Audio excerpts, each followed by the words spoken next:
Hello there, and welcome back to TerraFirmaCraft HardRock. I hope you're having a wonderful day. Never mind that back there. I misclicked with my fire starter. So I've been doing quite a lot of work inside today. I've been prepping resources, because I think today I want to get the windmill up and running. So, been reading through the engineer's manual a fair bit, specifically refreshing myself with power, wires, and generators, all this stuff here. Mind you, I haven't really used in immersive engineering since, if I had to guess, what was the mod pack called? Feed the Beast Ultimate. Yeah, that was back in 2012. So, there's a lot to I was going to say remember, but remember is not a word. So, we've got this box here. I was just putting together all the bits we're going to need to build all the different parts. We've got everything we need to make the electric motor. I still have to put together the copper spool and the capacitor, but we've got all of that ready. And that's this stuff down here, along with the mechanical crafter.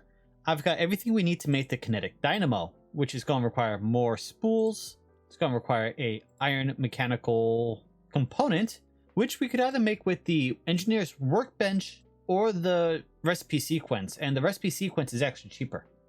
So we're going to go with the sequence, because that substitutes 1 copper ingot for 2 raw iron ingots. Then we're going to need to make some LV wire relays, some connectors. We're going to need to make wires. I've got everything I need now to make the engineer wire cutters, which meant we needed to make wire cutter heads, which is just a raw iron ingot in an anvil. So we've got that ready. So that's almost everything. I also put together some of these. If we make another set of bricks, if I do it properly here, we get bricks. We can then wrap those around a piece of wax, beeswax, and that makes the sealed bricks. We then use these sealed bricks to make our cellar. So that's what I'm going to be doing. Gonna make a nice big cellar. We're gonna move most of our food items in there so they last longer, especially now that it's summer, well, spring. Of course, food doesn't rot quicker in spring in this game like it does in Vintage Story. So either way, if I remember to grab these, what we need to do is also make a door.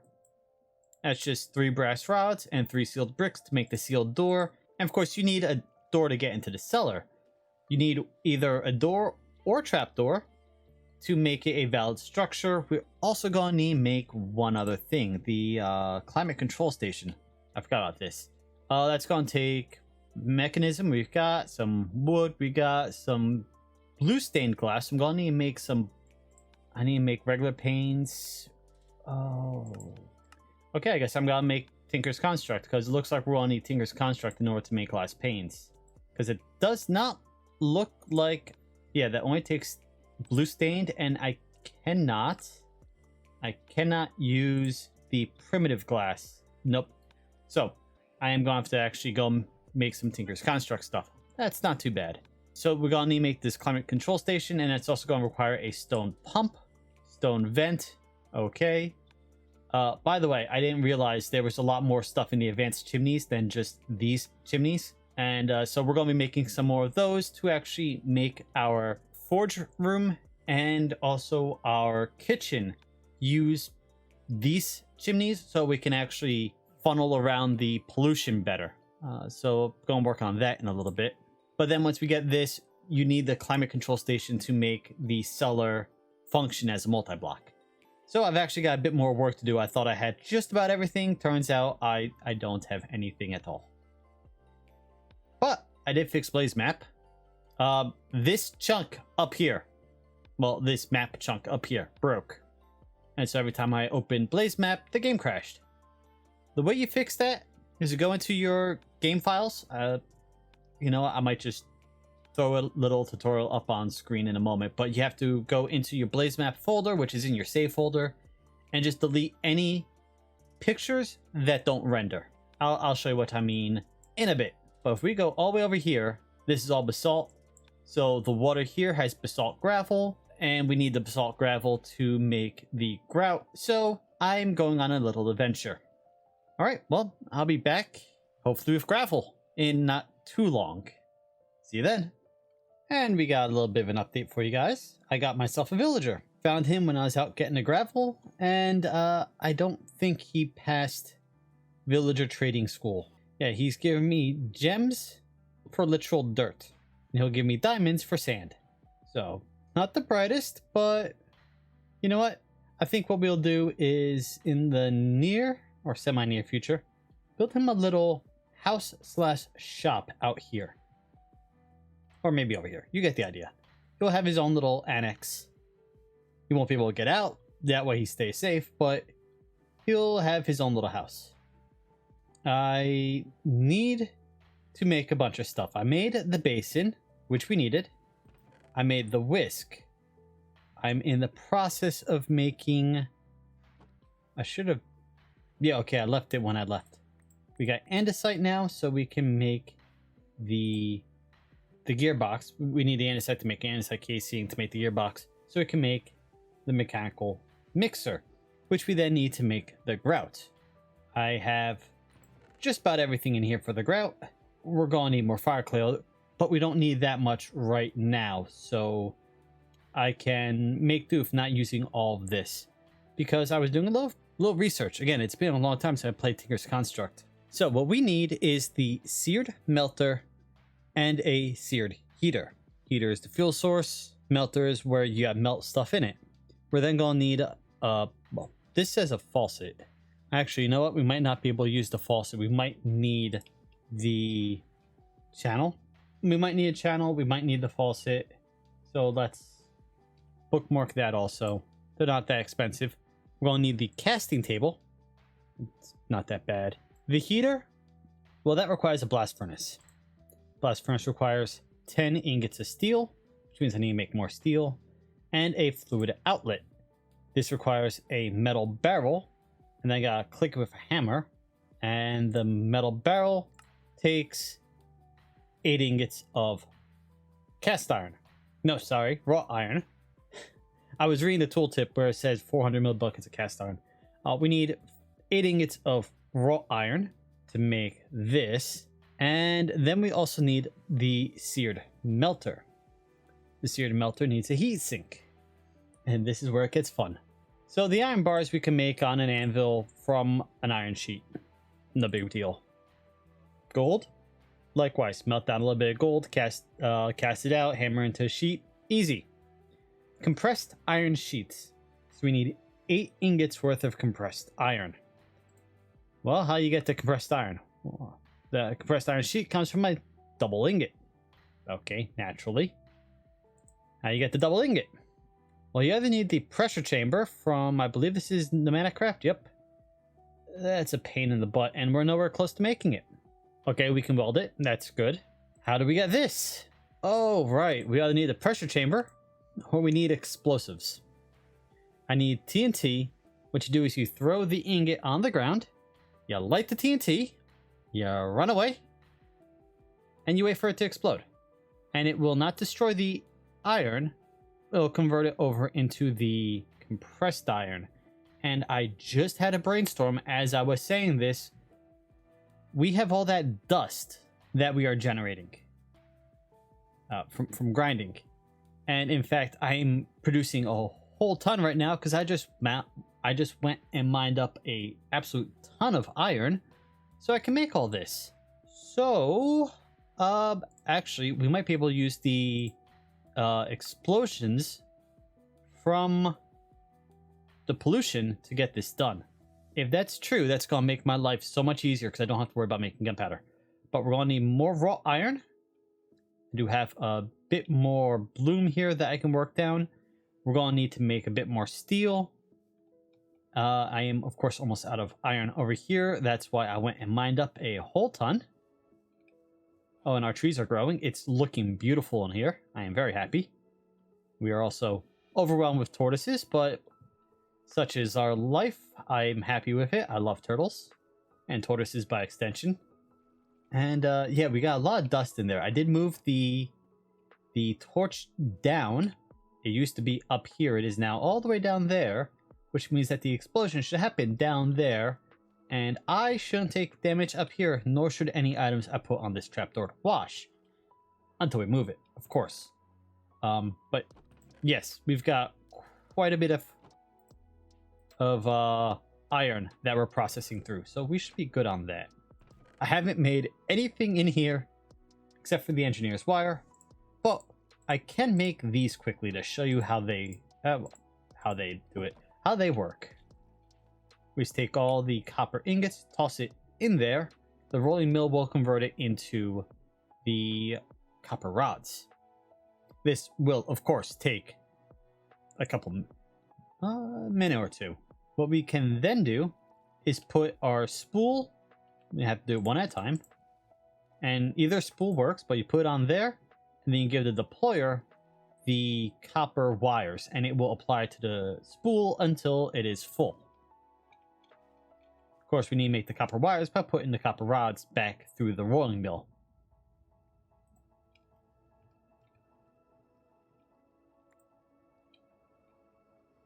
There we go.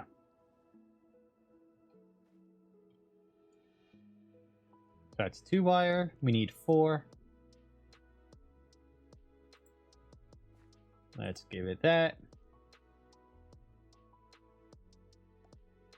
1, 2, 3.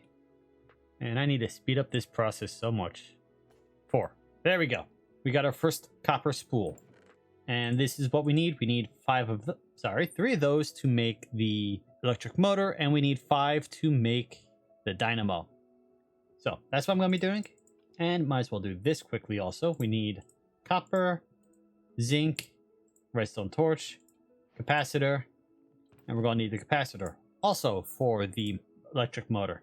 Raw iron ingot. I forgot to bring that over here. Okay. Alright, well, that's a bit of an update, I guess. Oh, actually, one more update.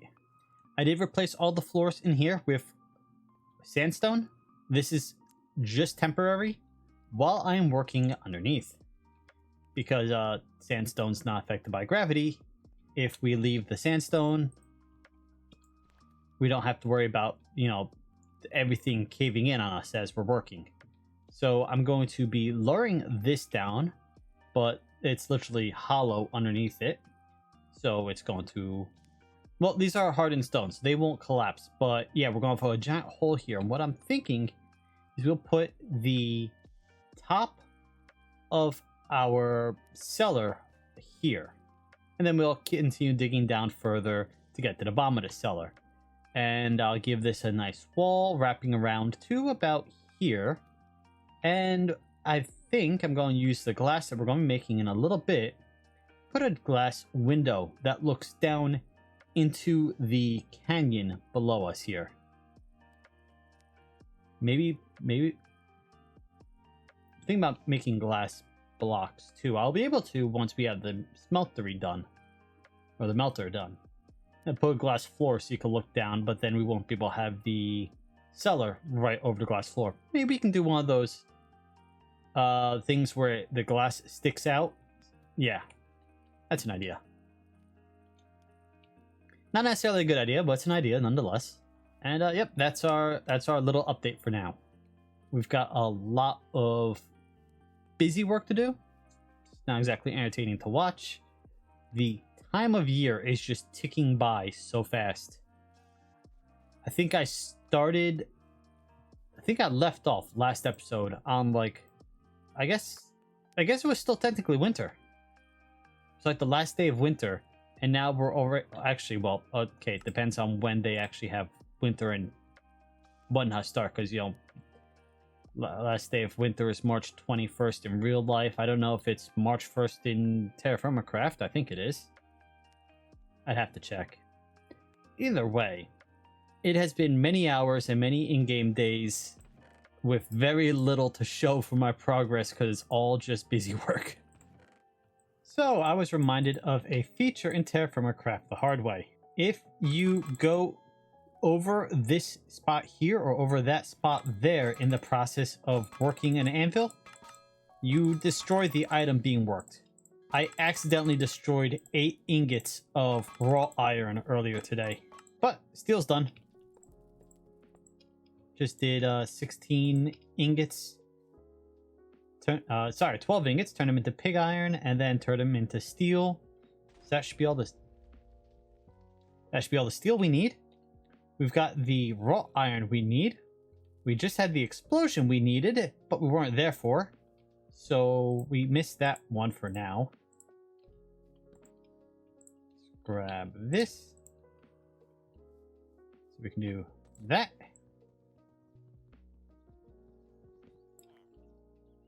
That.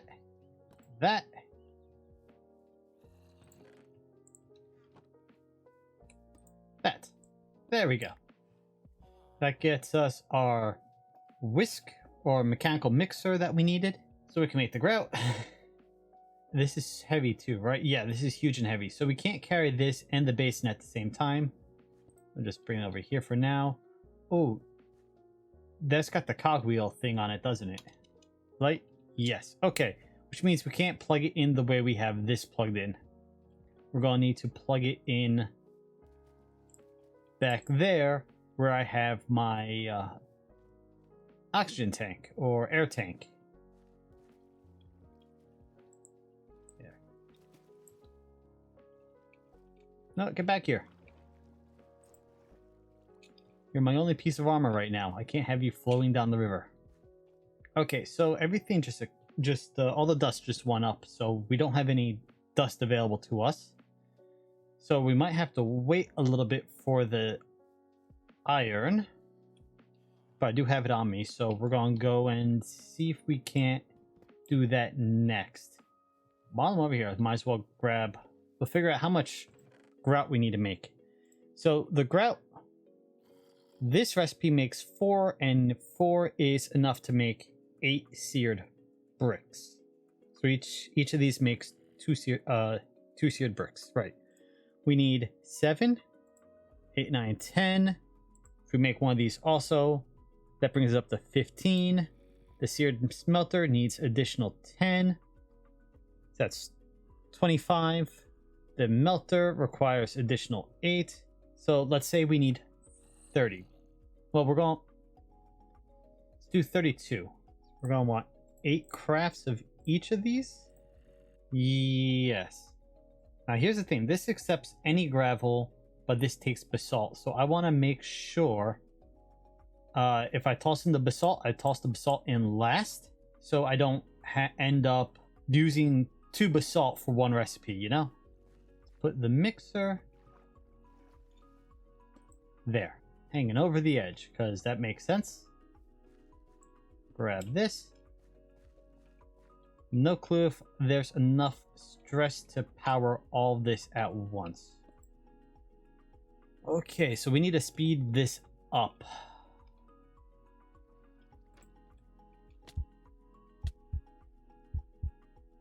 Well, that was good. 32 times, by the way. Grab one of these. Grab one of these.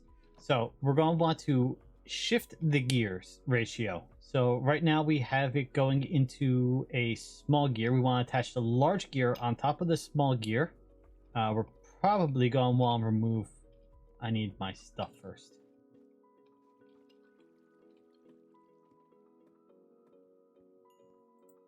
Now you see why...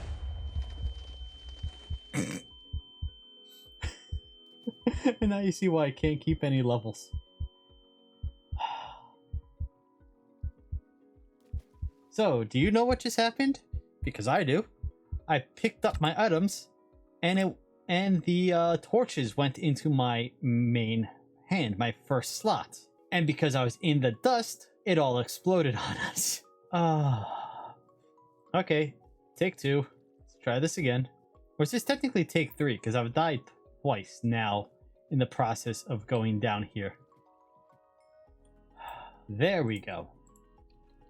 Now, let's do what I was just saying before I detonated myself yet again. Just remove that one there. We're going to remove this and... Ow. Don't want that floating away on me. Hey, free dinner.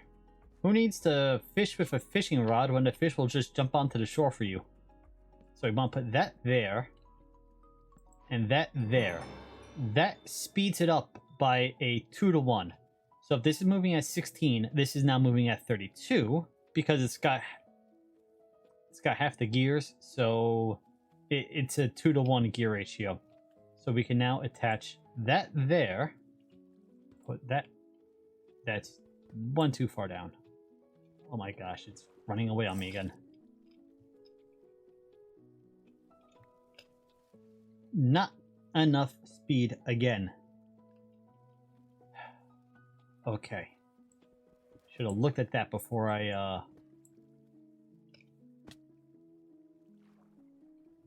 Okay, see, here's the problem. Now it's flowing away from me. And it's going out to the sea. If I don't catch it. Oh, and now I got nausea.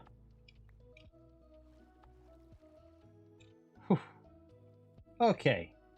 We're going to try the gear thing again.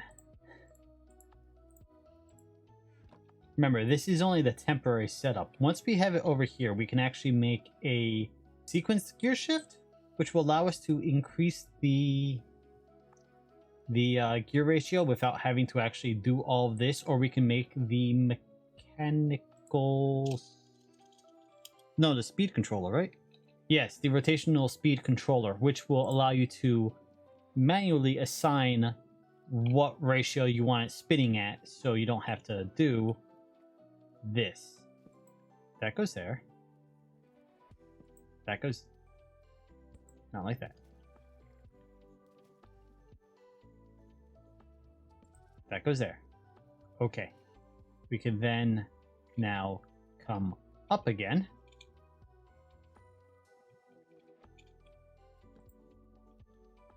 And then back into a small gear there. And then if we put this there, and put this there, yay! Now it's actually spinning at the right speed. See? First time, every time. Let's grab one of those, two of those, one of those, and... Well, we're only going to want one for now. Only doing one just to make sure this all works.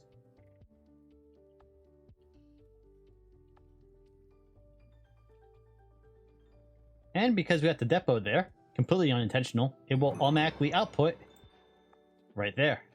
Yes. So, now that I know that works, we can grab everything else. We want to throw everything but the basalt gravel in first.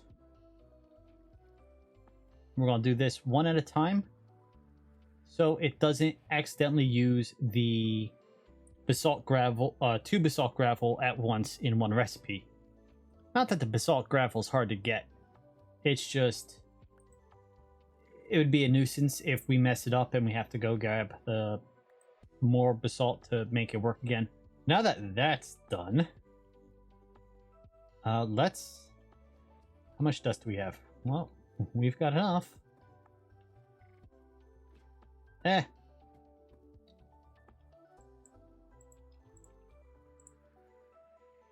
not like it matters if I have levels in this anyway.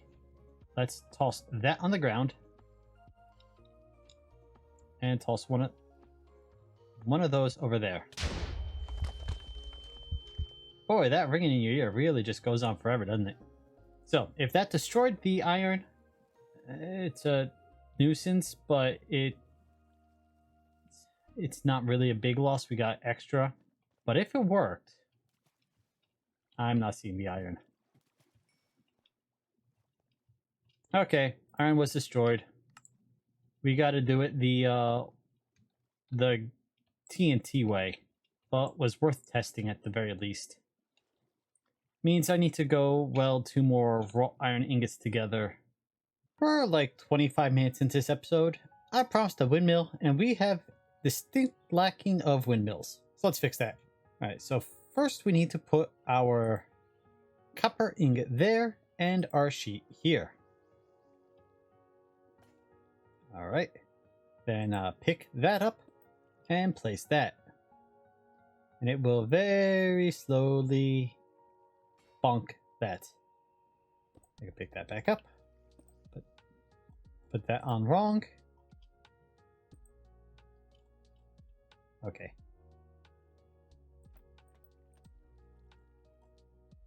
Two of those. Pick that back up. This goes back down. Eventually put that on wrong again. Okay. 100% of the time you put it on wrong every time. Brass mechanism. And this should complete the iron mechanical component. Okay, this part is much easier. Treated wood plank, which you get just by combining 4 treated. Okay, I was thinking, why is that barrel? You get that by combining 4 treated wood. You get the treated wood by soaking it in a barrel with creosote oil. And then we apply the 5 coils. And when it's done, this will now become copper coil block. There we go. Grab these from here. Do that. And that's our Kinetic Dynamo. We still need to make the electric motor, but that can wait a minute. So, let's test out the windmill first. Before I worry about putting it all the way up at the top of the world or whatnot, let's put that there. I have no way of seeing what power it's outputting right now, so that's worth noting. Pick this up, and I can't see the... Oh, okay, well now it shows that there is power, but I don't actually see the windmill block.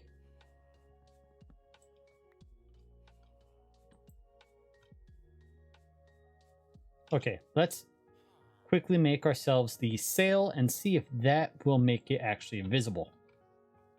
Or maybe I have to relog.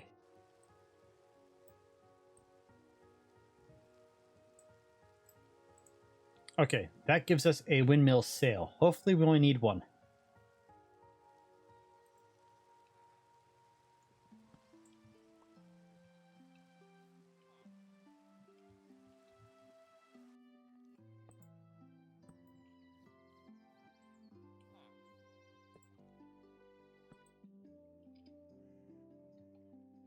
Okay, that's just not showing up, so let's log and see if that works.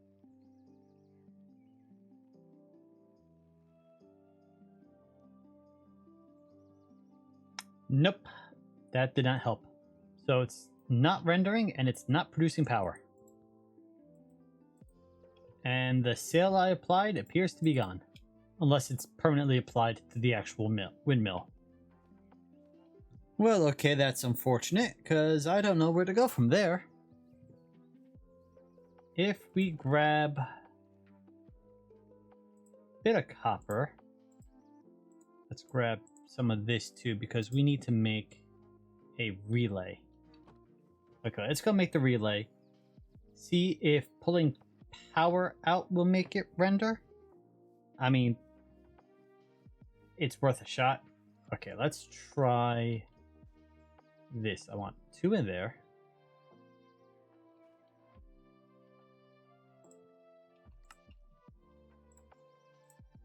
So it gives us 2 wire relays, and then if we toss this in there again to get a bit more wire, we should be able to run the wire between the 2 relays.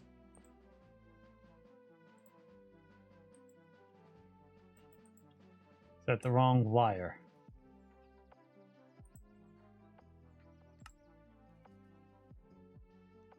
I made the wrong wire, but I think I need this anyway to make the connectors.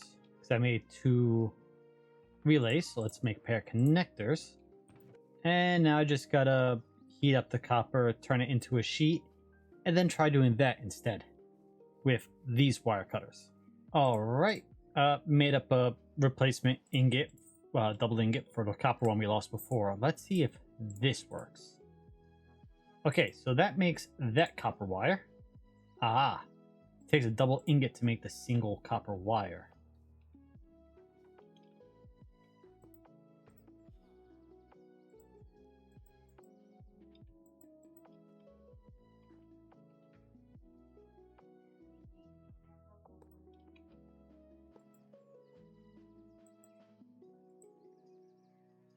Oh. Well, the windmill's not visible, but it's working since that just got a ton of FE. Of course, I can't get the cable to connect with a wire coil. Wait. Am I being a dumb? Yep, I did a dumb.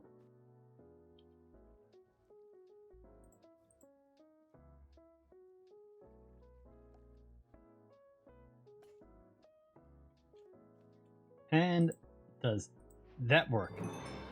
Yes. So now that will transfer the power that we're creating from the dynamo and the windmill, which we cannot see, to here. It's not currently transferring for one reason or another. That's how you do it. And breaking the connector will give you the wire back. Yeah, I filled up fast. So, oh, you know what? That doesn't have anything to output to, and that's why it's probably not filling up with energy.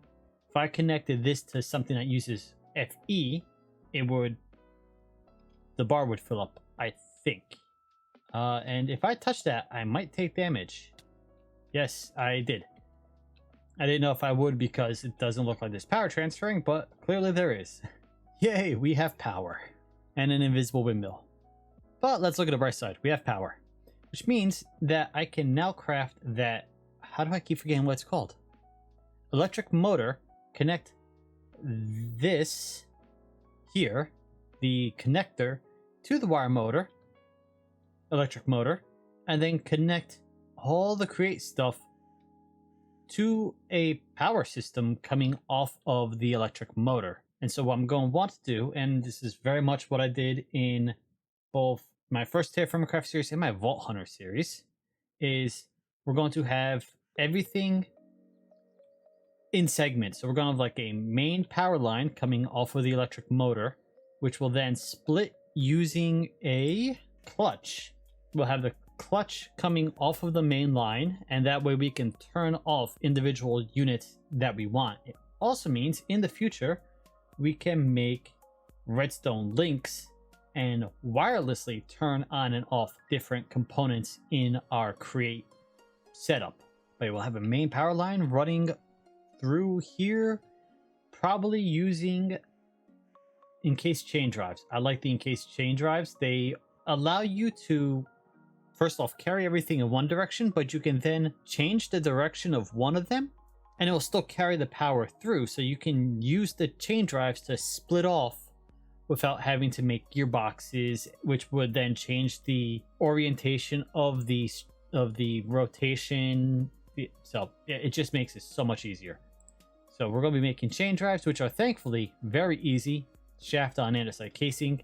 And we're going to run that along probably the ground and run it to each store different crate things. We're going to call it an end here for today. It took me a long time to get that set up, longer than it should have, but hey, I'm going to start making all the create stuff we need to run the power along, and then we'll start setting up each of our different modules. That's what we'll do next time.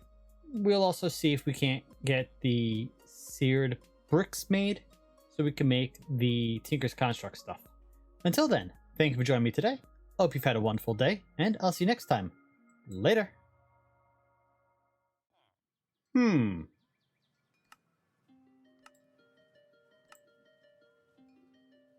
Aha.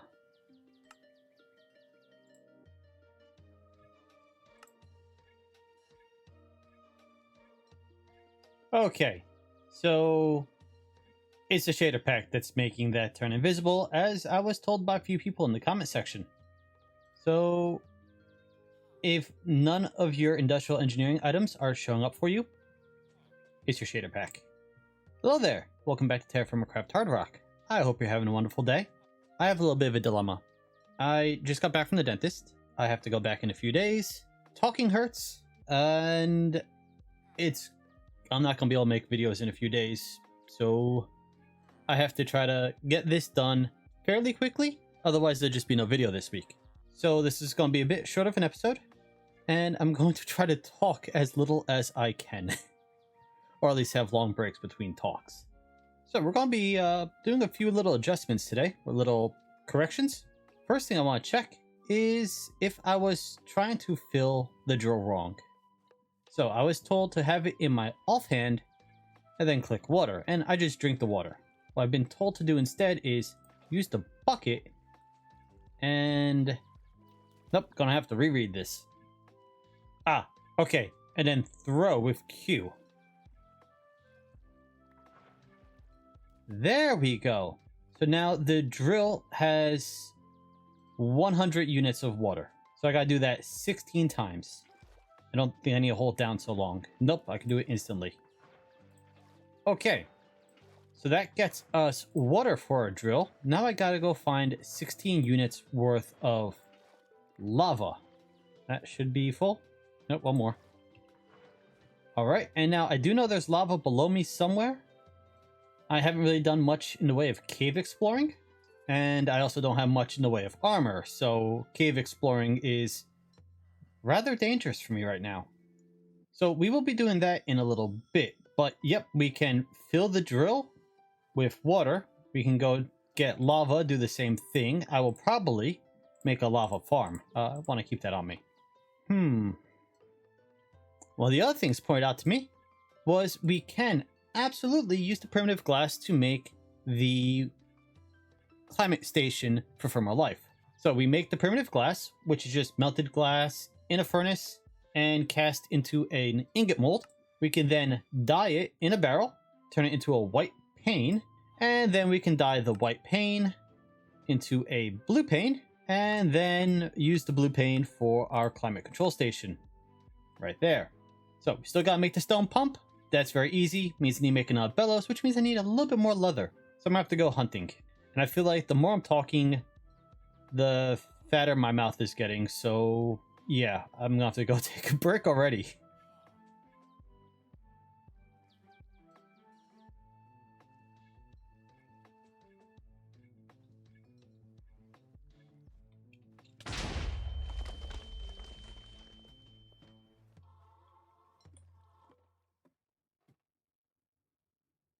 Nope, got unlucky again. Apparently this does work. Just didn't work for me. I just want to point out one of my favorite aspects of TerraFirmaCraft is the leaves turning pink when they're flowering. And they just look awesome. I have been working underground for a little bit. I've been getting the cellar laid out. So now a little tip about the cellar is, how do I explain this? Okay, so we have the roof is here. You don't technically need those corner blocks. I just have them because that will be the floor upstairs. Likewise, if I break that, that's lost.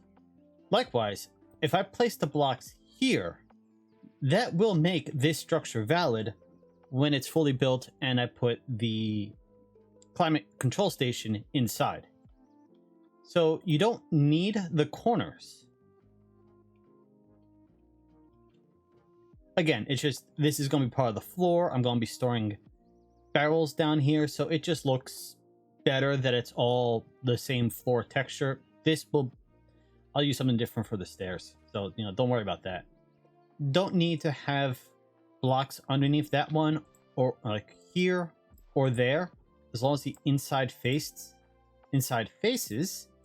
are all the correct block. When you put the climate control station down, it will work, and it doesn't need to be a box. You can have a little bit of a funky shape to it and it will work as a correct structure. This is taking a lot more bricks than I had originally planned. This is now 5 or 6 stacks, and I've got a few more stacks in my my forge room. Not crafted, but ready to be crafted. See what I mean? Those are just ready. So 2 more stacks. We can go back and continue working. And I need to make a few new lanterns. There's almost no point in making anything other than the blue steel lantern. Or there is a industrial engineering lantern. Immersive engineering, not industrial engineering. We can make a powered lantern, which takes electricity, which we'd have to provide it by having relays set up and whatnot, but that will light it using RF or FE, and then we can provide power to light up down here, so we don't have to worry about creepers spawning in here, because that has happened in my previous TerraFirmaCraft playthrough. That creeper spawned inside my cellar, and that is extremely terrifying when you walk down to get a sandwich and there's a creeper in your pantry. So we are hanging over the chasm here, as I was saying I wanted to do. I'm going to make these proper stairs, and then we're going to have a glass, not no, I guess a window is the right word, but it's going to be a glass platform you can step out onto and give you a 180 and I don't know, what is that? It's technically 90 down, but you get the idea. You'll be able to look around, although this is not a huge view. I think it'd still be pretty cool. And so I am almost done laying out this structure here. I'm trying to decide, do I want to put the door there so I come down the steps and then come in like that, which will just require that. Oh, but then I can't jump up. Yep, nope, that won't work. Means I'm probably gonna have to put the door over here.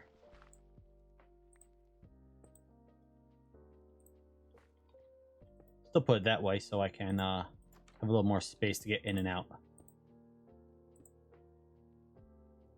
And then blocks here, obviously move those. And then that will be our cellar. Oh, and of course I need to put these over here. And then we can start looking at making jarbonets and, oh, I forget all the different names. Let's see. Food shelves. Now, items stored in food shelves get a better spoilage timer than items stored in vessels. If I put the vessel in the cellar, there's no added benefit. Likewise, if you put a barrel with pickled food in it in a cellar, it gets no added benefit. But whereas, let's see, these are pretty fresh, so they say they have 5 months right now. If I put them into the cellar, they'll have something like 7 months. Possibly 8. Actually, possibly 10. I forget exactly how much time they get. But they'll have a better shelf life in the cellar on shelves than they do in vessels. And so we can keep, 1 or 2 items up here for grabbing quickly and then keep the bulk of our stuff down there. Obviously, cheese, if you store it in the cellar, will age. Doesn't really change the cheese. It doesn't give you more nutrition or anything, but I think it does count as a different food group. So the mod that we have, the Spice of Life Carrot Edition, will count as a different food, which will give us more hearts eventually. And then all these barrels we'll just store up here. I do need to go get some scaffolding, which of course requires bamboo, which is going to require us going to a temperate area. But once we have the scaffolding, we can turn it into barrel racks. And what barrel racks allow you to do is we have these sealed barrels here. We can either place them down like we do here, or we can place them on their side by clicking like that. Now, we cannot stack another barrel on top of that one lying down. Won't click. If we had a barrel rack, however, we could stack them. So barrel racks allow you to stack barrels 2, 3, even 4 high, depends on how much space you have. So again, barrel racks will be nice. I'm sure there are other ways for me to get bamboo. I might be able to get bamboo from one of the sifters, probably. Get from the cloche. We need bamboo to do that. Can I get bamboo seeds? I can get bamboo seeds, and that requires the Nihilo Sieves, which we should be able to make right now. Yep, that's pretty easy. And we would just need to sieve dirt. 1% chance. So we need about 100 dirt to do that. They'll also get us rubber saplings, which are the only saplings that can be farmed, which is good. So I might go and set that up shortly. Let's see. We've got string mesh. That's easy. We've got flint mesh, also easy. Iron mesh. Not too bad. Diamond mesh, I have no clue how we're going to make since I don't know how to get molten diamonds. I think we need a diamond grit. So I don't think you can turn... Okay, if I melt down emerald ore, any emerald ore from TerraFirmaCraft, it gives me a little bit of emerald and a little bit of diamond. Okay, that's good to know. Oh, I can melt down kimberlite and get quartz and diamond. And if you remember where we saw when we were down here collecting redstone, we saw that big chasm underneath, which I said nope, nope, nope, and right away from. There's kimberlite down there. Yeah, it was you glowing because of the resource pack I have on, the ores glow, so I could see the kimberlite. So maybe we should look at getting ourselves some armor, clearing out down there a bit, and then we can mine the kimberlite. Although we don't have silk touch, so we'll just end up getting the stones instead of the the kimberlite rocks instead of the kimberlite blocks. Anyway, yeah, okay, so maybe I'll make this a priority for right now. Get a few of these sifts up and sift some dirt. We've got plenty of it. Get some bamboo seeds, grow some bamboo, since I should be able to just plant that on the ground. Alright, sounds like a plan.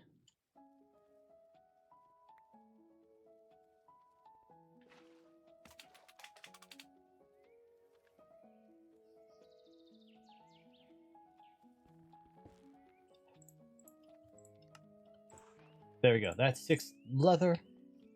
We can now use 3 of those leather to make a new bellows. 3 of those. 6 of those. That's a new bellows for us. And we do these 4-corner style. That becomes a vent. And then if we put this vent on the ground, we can click the bellows onto it and it will become the pump. Nice. Okay, so that's the pump we need for the climate station. We can make the craft table easy. I've got a brass mechanism. We can get those easy. I need to make the glass panes. We need to make white dye and blue dye. So we'll do that in a bit. Run over to this table. We have 9 sieves pre-made. Well, the recipe's pre-done. They do stack, and if I remember correctly, you can multi-sieve with these sieves.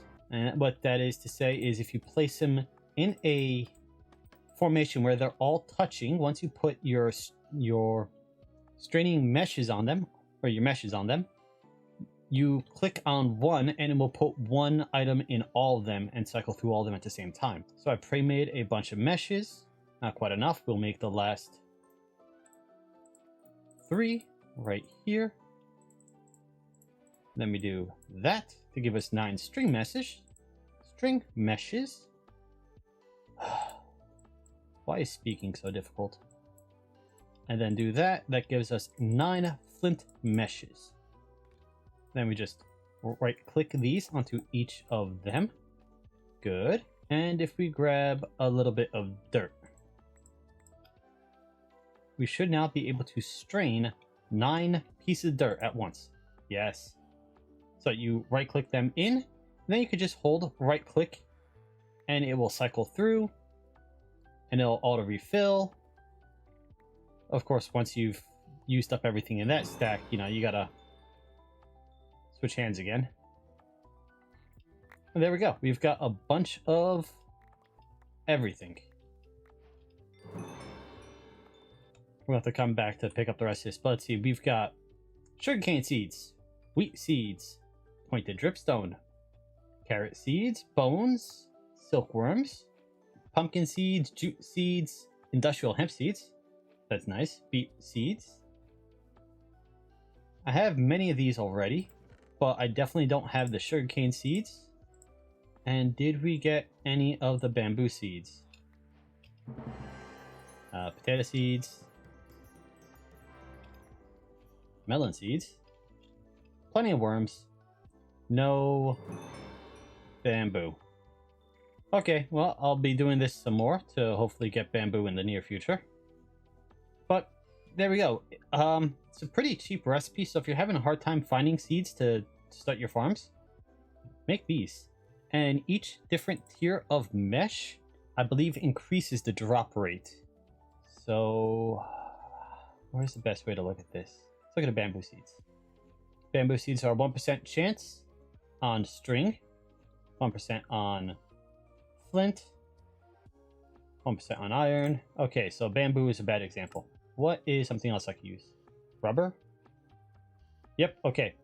Rubber has a 0.5% chance on string, a 0.5% chance and a 1% chance on flint, a 2% chance, 1% chance, and 0.5% chance on iron, and I imagine that continues for the rest of these.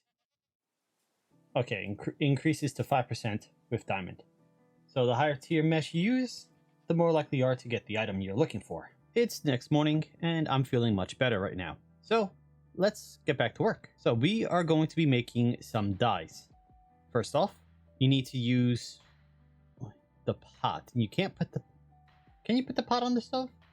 I guess you could. Because what we're doing is we're going to be putting this bone meal in here to make white dye. And put the white dye in there. You should only need one. Yeah. One white dye plus 1 bucket of water. Boil it, it becomes white dye liquid. And if you have a vat, you can do up to 10 buckets at a time. We're a little ways away from a vat, although vats aren't that bad. You need stainless steel and beeswax. And vats you can put over an oven, and that makes doing stuff like canning much easier. Which, since we're almost done with our cellar, we can look to doing in the near future. Alright, so we've got some sticks in there. We've got our white dye. So let's start boiling that. And while that's going on, I've got some purple hyacinth in here. We want to grind that down. That should give us our blue dye. Yes. Once that's done boiling. Once it starts boiling. Once it's done, we have 2 barrels pre-made down here. Our first one, which already has a primitive glass in it. So once the dye goes in, we just seal it and leave it like we would most other barrel recipes. We start the blue dye. Takes 1 in-game hour. So it's very quick going from when you're dyeing stuff. It's very quick. Alright, that's the white dye done. Put it in there. Seal it. Now it's turning into white glass. So while that's going, let's refill that. Throw 1 of those in. Go grab a few more sticks so that doesn't burn out on me. And the white glass is almost already done. So like I said, it's really quick.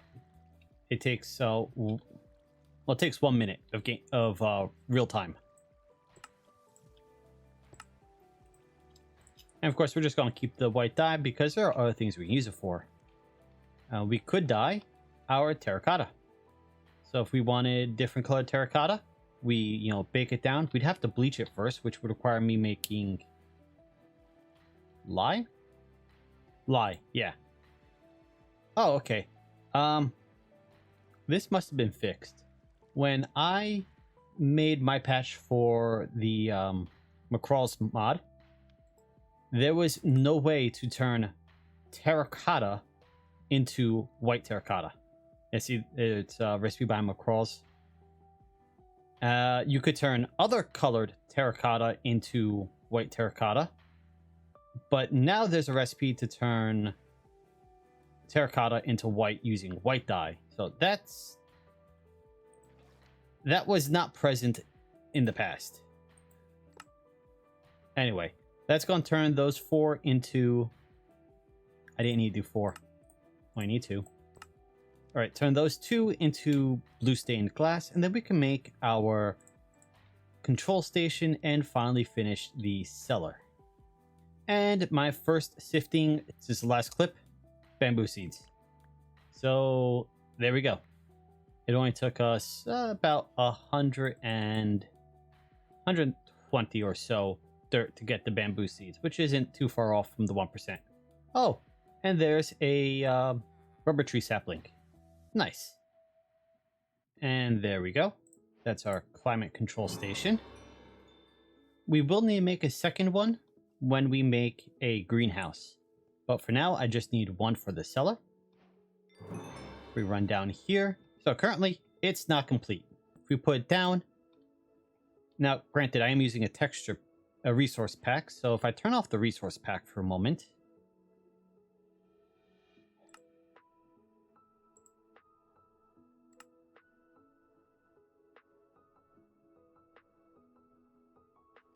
This is what it will look like for most of you. And so if I then put these in place,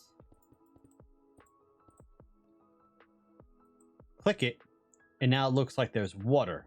And that's how you know that this is a valid structure. And if I look at this, it doesn't say anything.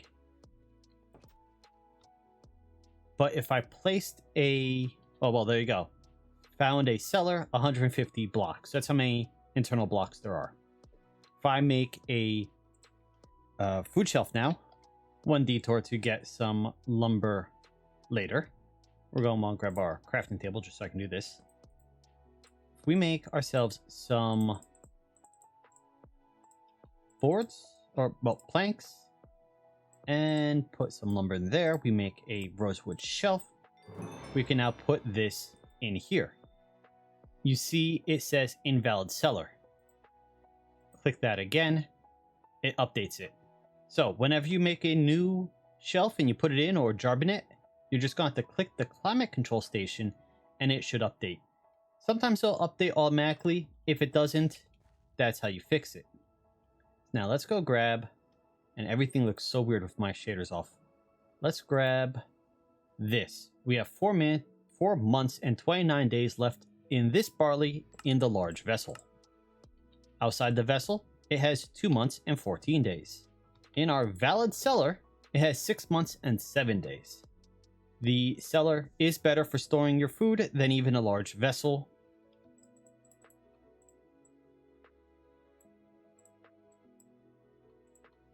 Now, each shelf can only hold one food item at a time. So you cannot mix and match. You cannot stick, say, carrots and potatoes in one. It's either all carrots or all potatoes.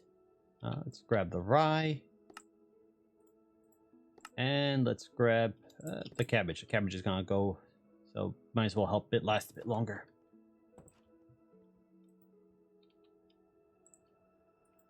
I usually try to arrange everything so it's in groups. So like grain will be over here and fruit will be over there and that sort of thing. This, now that it's cellar, there it goes. Currently aging.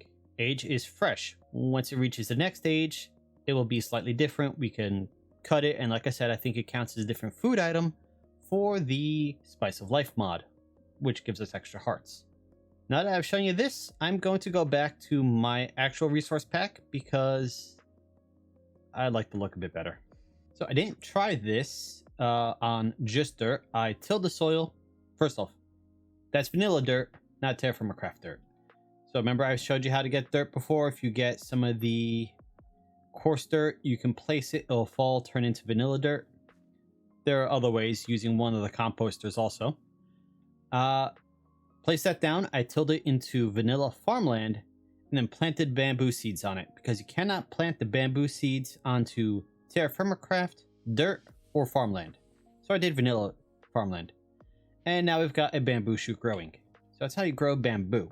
I could also use the garden cloche, but we're a bit of a way from being able to make this thing. But this would also work. And then we can get our shoots, and these we can plant onto regular TerraFirmaCraft dirt. So you need vanilla farmland to plant the bamboo seeds, but once you have the bamboo seeds, you can use TerraFirmaCraft soil to grow the bamboo shoots. I said we were going to take care of setting up the create stuff today, and I've kind of neglected that. So while I'm still feeling good let's get this done. I can't find the motor. There it is. Capacitor on the bottom. These there. Surround them with the brass sheets. And andesite on top. There we go. In a moment, these will start to move. And then we have the motor.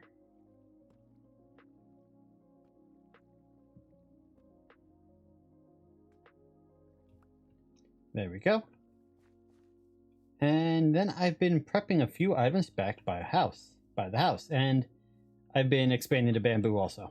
So to make the encased chain drives, you do andesite alloy on a stripped log, and then you do a shaft onto that. That makes it the encased chain drive, and this is what we're going to be using to carry the power along most of the floor to all of our different modules. Then we need 2 small gears for these to turn into chain drives. Pick those up. What we're going to do now is we're going to have the motor. It's going to be placed roughly, well, not right there. I need to give it a little more space than that. Can I place it like that? Yes, I think so. I have to see. So we're going to run the electricity hopefully down and into this without much issue. I should really move that lower, shouldn't I? 3rd time's the charm.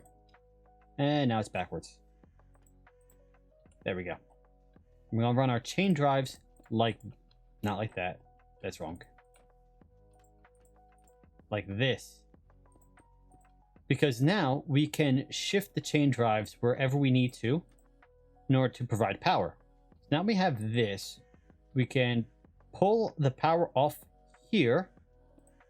That will be replaced with a clutch. What we could then do is place, make one of these a vertical. So that's there. We want that to be rotated. I can't move around with these in my inventory.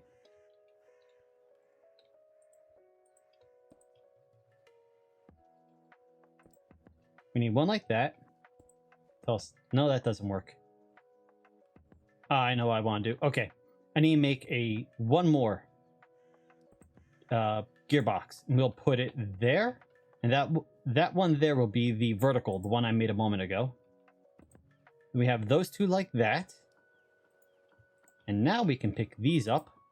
We put them there, and now because of the not chain drives, because of the gearboxes, they will spin in opposite directions, which means when you toss the item in, it will crush them down. So I need to make one more gearbox and turn it into a vertical. And that should be pretty quick.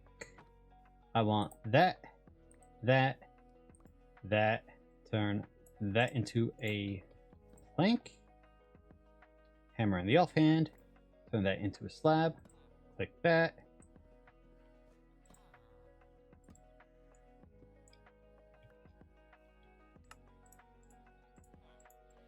Now if we pick up that shaft there and put that there, that will give it power, and that will set up our crushing wheels. Which means if we get up here,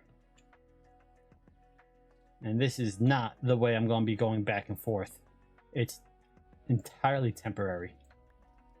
And grab that. I did not bring it with me. Okay, so let's break this for a moment. Caught it. Break that. And we're going to put it right... I think I need to put it right here for now.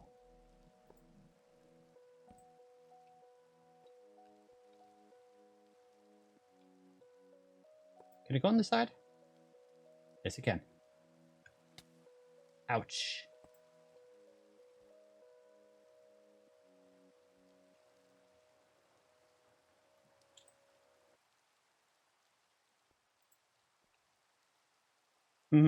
Okay, well, so we can't run it exactly like that. As you see, it interferes with the structure.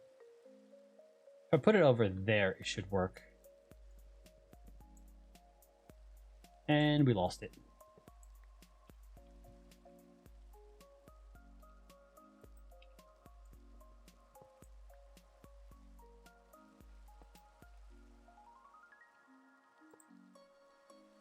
Oh, that's probably not going to work either.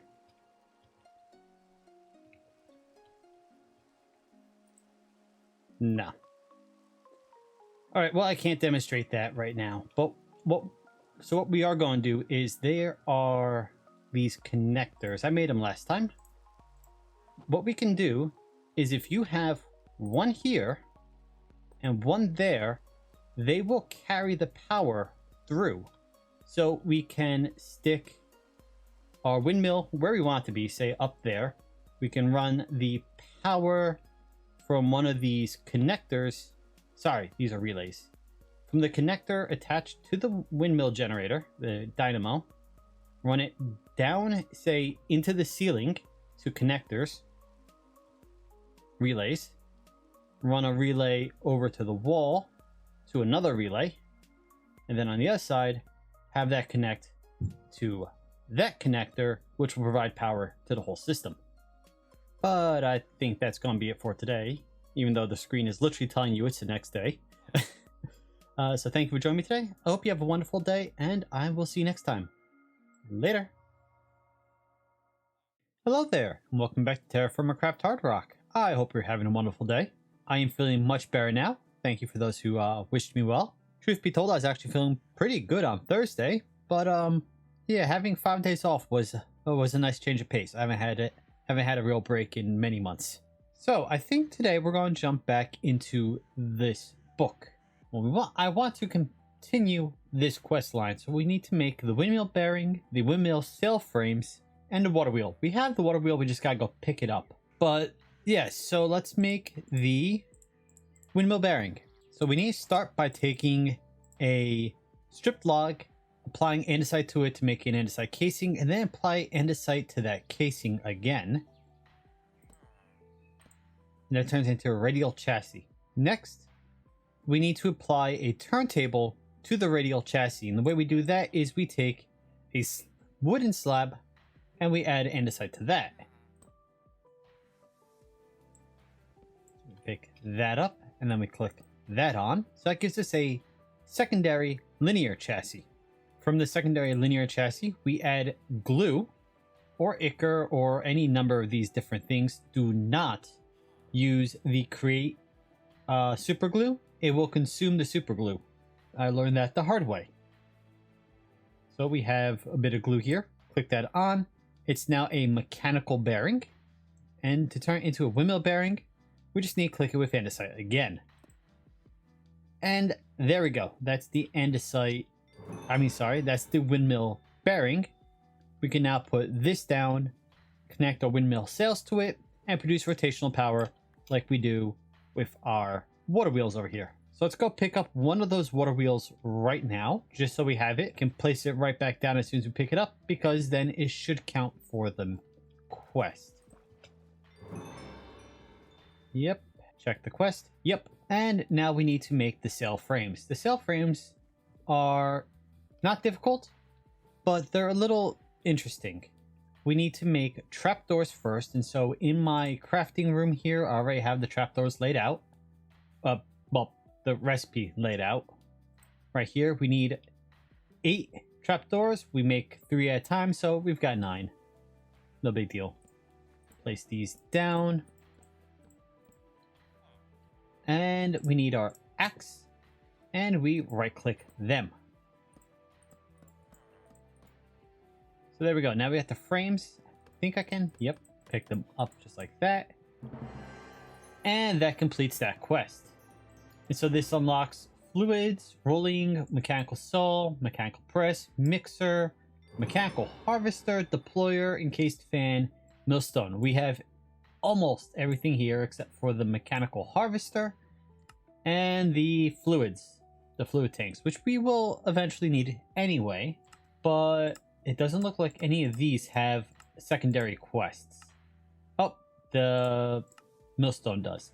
So let's go quickly run over to where our setup is, and we'll pick up everything over there.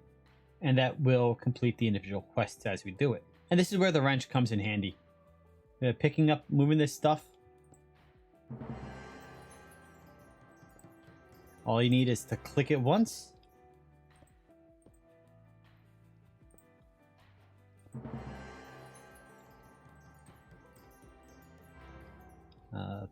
This is gonna make a little bit of a mess, but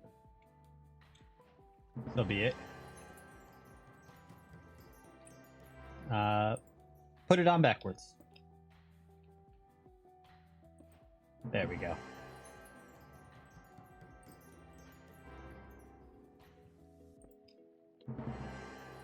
And just need to pick up the saw. And that should do it. I put the saw on backwards. That shouldn't matter. And those are almost all done. And that brings us back to the crushing wheels, which we have back at our factory area, where all this stuff will be moving eventually. Save for the millstones. I might leave the millstones over there just because it's fitting that you would mill next to the river. Yeah. As I said in my vintage story episode that aired on Monday, I don't really min-max. I like doing things the fun way, and the fun way often involves me doing it wrong. But you know what? Whatever. So that is that. Now we can make this drill. I haven't ever seen this drill before. It is create ore excavation mod. Let's ponder. Let's see what it says. Use the ore vein finder to find an ore vein. I wonder if these are real veins or fake veins. In one of the mods, adds an item called Digital Miner. I do not remember what mod it is at the moment. It might be IO, Ender IO.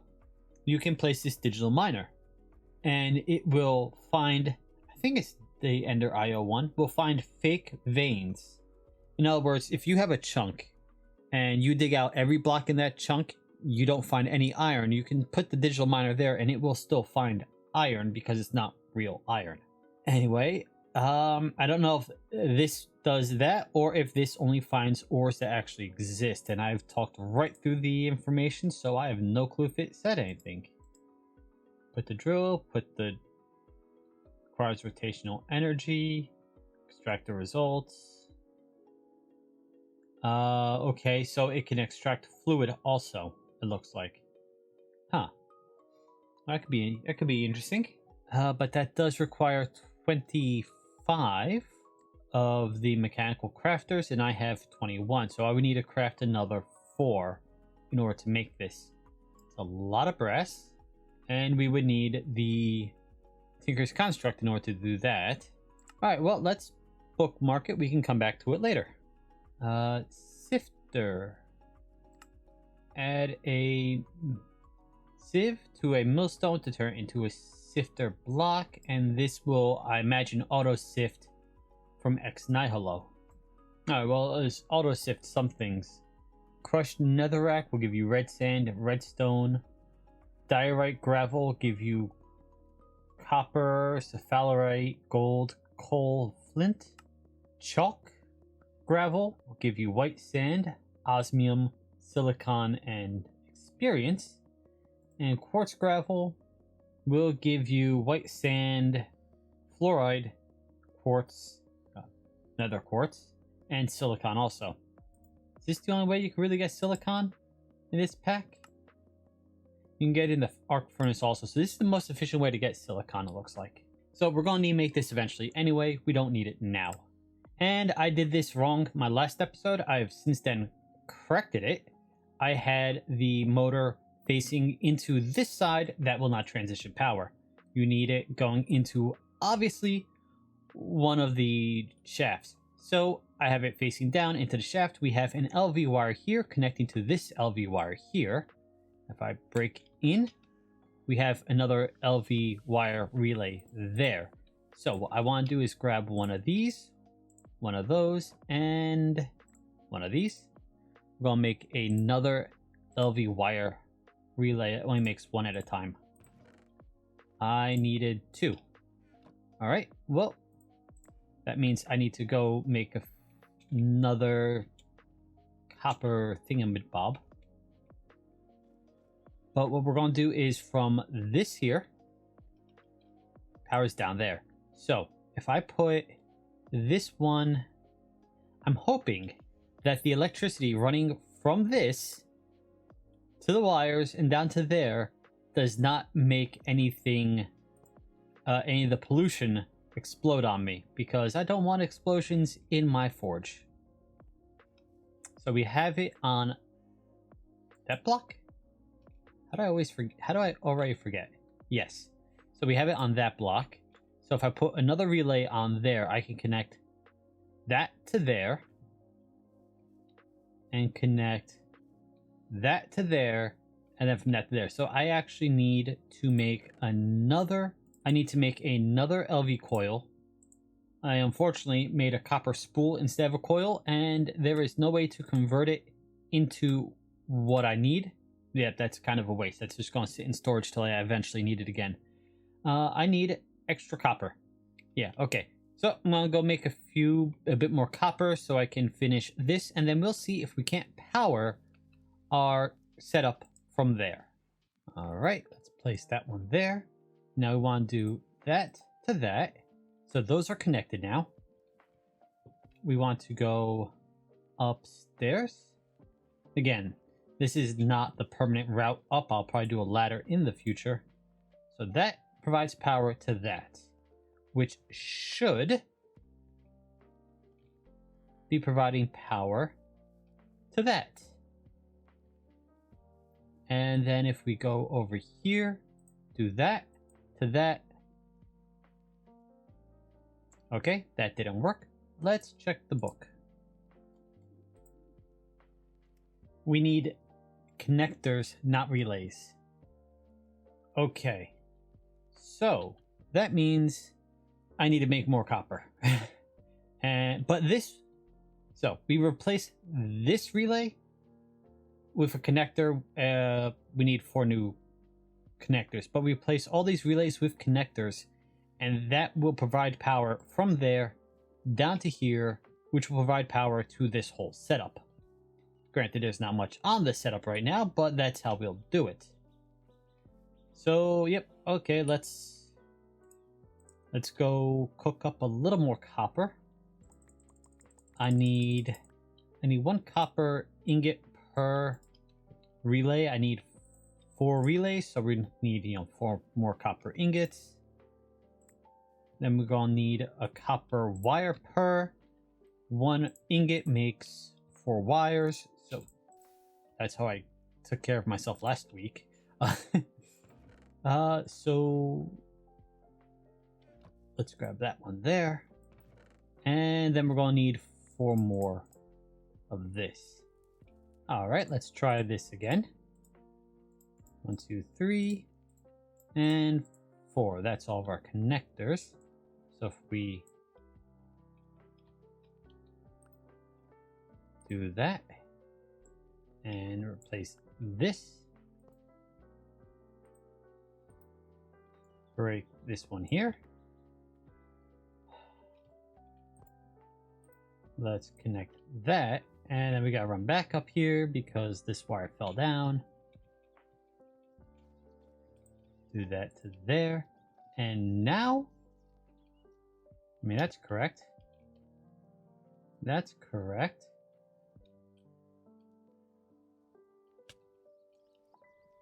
So that's getting power. That's not. Does it not like the terracotta? Yeah, I'll be honest, I do not know why this isn't working. Well, since we have enough wires and we have some connectors, we can do it a little differently. Not at all efficiently, but we have a temporary workaround at the very least. We put that there. Can I put that there? Doesn't like it.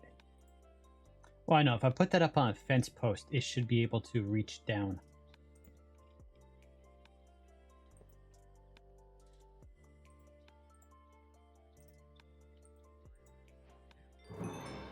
Okay. It's very inefficient the way it's currently set up, but it is working somewhat. The dynamo is not producing enough power to keep the crushing wheels spinning. Click and hold to edit. If we drop it down to 16, yeah, so we're going to need to give this more power, which means we need the windmill, which we can't see right now. Oh, wow. That's far too dark. Yeah, okay. We'll wait till daytime, and then I'll show you what I'm looking at. Okay, slept through the night so we can look at this. Right now, the way the windmill is set up, we only have one blade on it. So it is going quite slow. If we put all 8 blades on it, it will spin faster, which will produce more energy, which should mean this actually stays full of energy. How did that come off? I must have... Oh, you know what must have happened? I must have switched it to be the wrong rotation, which meant it rotated the wrong direction, which popped it off. Okay, well, we know how to... no harm, no foul. Let's go with that. That's got power. That is not spinning properly. Let's make more windmill blades. Remember last time we made them, we needed these... We needed burlap or tough fabric, but we don't have industrial hemp fiber. We do now have a single hemp seed, but I think I need vanilla farmland to grow those. I don't know how well they grow. And oh, I have 3. Let's experiment. Boy, this... Okay, so playing this without shaders on very much reminds me of like early 2000s gaming. Like, this looks like, I don't know, kind of reminds me of like early Quake. It's weird how the color differences are. All right, so let's do that and that. I'm gonna need to give this access to water, aren't I? Yeah, there we go. So that will grow. At least that should grow. We're not going to sit around waiting for them all to grow, although I can grab a few more pieces of vanilla dirt, put them down, and just try to grow these hemp seeds. Since they grow based on vanilla mechanics and not TFC mechanics, they should grow quite quickly. We do still have jute fibers, though, I can use. Got plenty of it, so gonna be using these to make more of the burlap. And just grow some of these just to have extra. And just make a few more of these. Yep, that gives us 3 more sails. So if we apply these, we should be able to speed this up by quite a bit. Let's see, right now, yeah, we reach 144, and that's about it.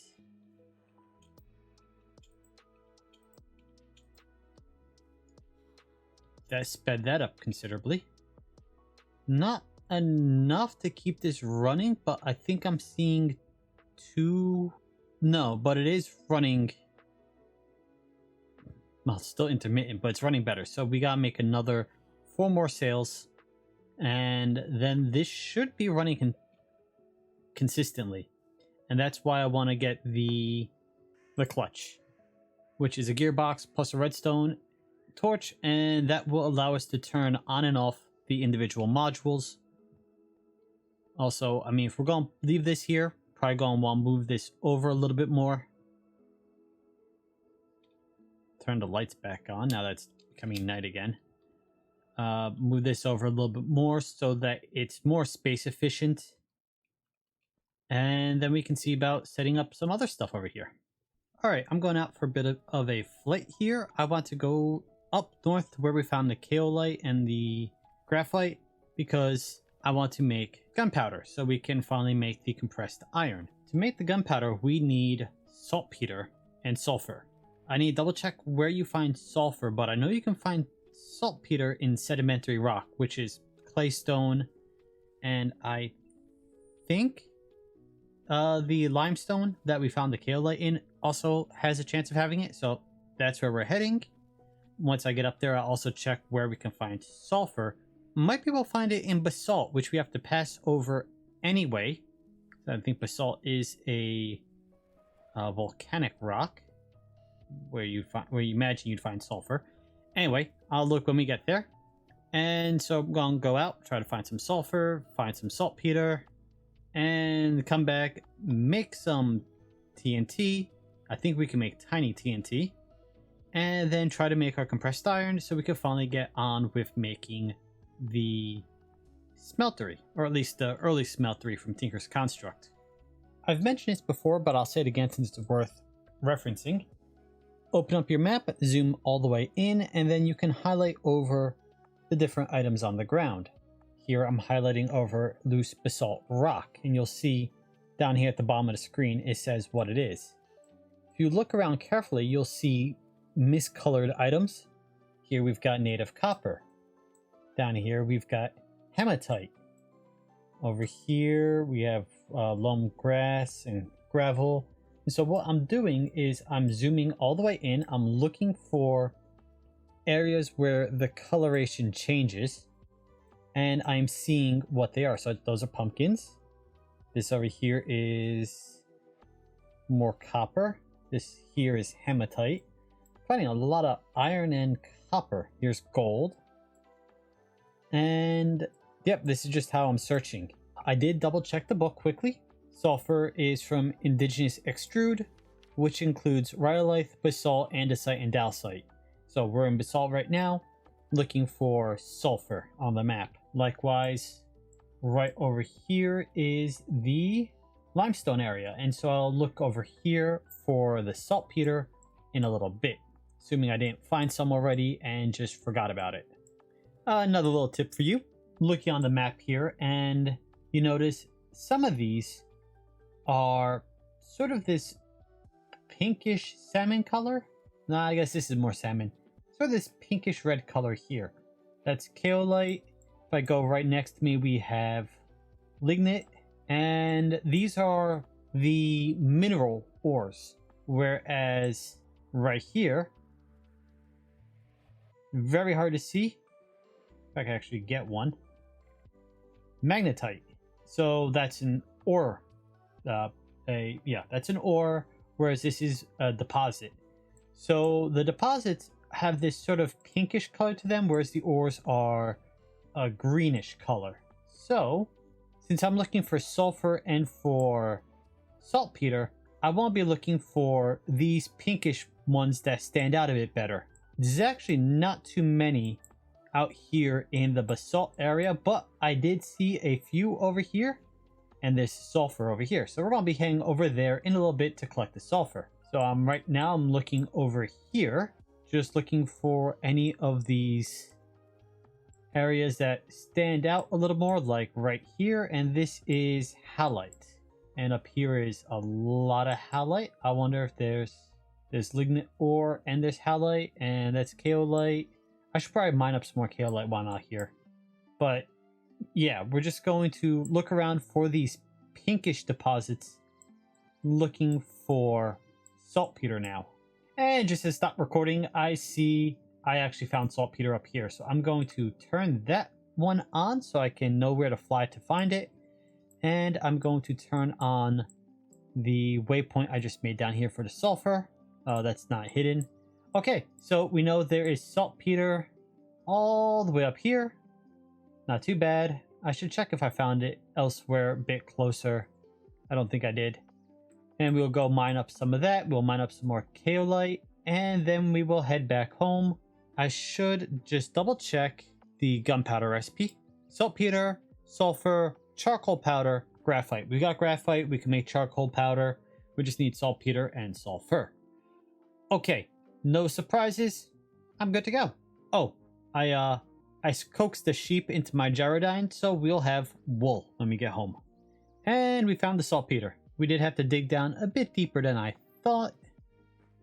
And we broke into a cave right over here, and there are not fun things in that cave, so we're just gonna leave that blocked up. One of them spawned and came after me. Thankfully I had a spear. But yeah, so we're down here. We found our saltpeter, which is good. There's also a large supply of gypsum around here, which is good because we can turn gypsum into alabaster. And you know, what Roman home is complete without an alabaster bathing basket? I wonder who got that reference. So I need to make up a few more supports. I did make a... Here we go. Chopping block so I can make supports on the road. It's not as efficient as the saw back at home, but we can do it on the road. So it's convenient. Now I'll go down, mine up a bunch of that saltpeter. Maybe find some of the gypsum, since I do want the gypsum since... So first off, the gypsum is a nice block color to begin with, but you can dye gypsum. So we can have blue, pink, red, you name it. So if we want to add a little more texture to our walls, or if we want to sculpt things, use chisel and bits, we can use it to get different colors. So it's definitely worth having for decoration, if nothing else. Let's go back down. Let's mine up not all, but let's go mine up a whole bunch of saltpeter, and then we can get out of here. Well, okay, then we can go mine up, I'm having a brain fart, sulfur, and then we can get out of here. And the gypsum is actually part of this vein. So you see this bit of gypsum there, there's a bit of gypsum there, some up there. So we get everything in one go. So this is very nice. And a little tip about mining sulfur. Yep, you create sulfur pollution when you do mine it. So yeah, your sulfur mine will become very polluted very quickly. But I've got 3 bits of sulfur, which is not much, but we only need 2 per gunpowder. 2 per 12. This will process, each one processes down into at least 7. It's 21. That's enough to make 120 gunpowder. So it's we don't have much sulfur, but it goes a very long way. And this is, it says it's a medium sample, but I'm only finding like 1 or 2 at a time. This is not a very efficient way to mine it. So we're gonna have to come back in the future and hopefully have more luck. But we at least have sulfur. We've got everything we need. Now we can go make our gunpowder. But I was checking the recipe book a few minutes ago. They do not have tiny gunpowder in this, tiny TNT in this mod. So that's unfortunate. We can make these, however, from supplementary. 4 iron ingots, 1 string, 1 TNT gives us 4, which should have a smaller explosion, but we get 4 times the amount, and any explosion will make the compressed iron. Mind you, there's a 33% chance of loss, and we have so far lost all of it, but that also might be because when the dust went up, it caused secondary explosions that would have destroyed the compressed iron. So that might be the reason why. Anyway, I've got everything we need. Now we get to go back and actually make some fun stuff. And we're back home, and I was just expanding our cellar's storage a little bit, and I want to craft one more thing with you quickly. So we gotta make a few more planks. I need literally 4 more lumber so I can make this next item for this quest. Okay. Those there. Those there. These make hangers. And that does complete a quest I was working on. And we can stick these along the ceiling here. And then we can hang meat and garlic from these. I don't remember if I can hang anything else. Well, not cabbage. Alright, so 4 months, 1 day on here. Let's take all those out. Put them here. 1 month, 18 days. Oh, I didn't make it valid. There we go. 4 months, 19 days. So yeah, they're just as good for holding meat and garlic as a food shelf. Let's go make ourselves some TNT to make the compressed iron. So we have our charcoal powder, our sulfur, our saltpeter, and our graphite. Want this recipe. Gives us 2 batches for now. I didn't bring sand with me, so... I don't know why there are 2 recipes. Anyway, we just needed 1 of TNT. Grab our string and our wrought iron, and then we can turn this into those. And now I haven't tested these to see if they work with the compressed iron. We are going to find out the hard way. I am of course going to do it outside our base, but inside our claimed chunks so that we don't have to worry about putting holes in the ground. How about right here? It's a nice open area. So we toss these on the ground. I think we just need to throw that. Yes. All right, that gave us 1 compressed iron. We needed more than 1. I do not want these stacked on top of each other.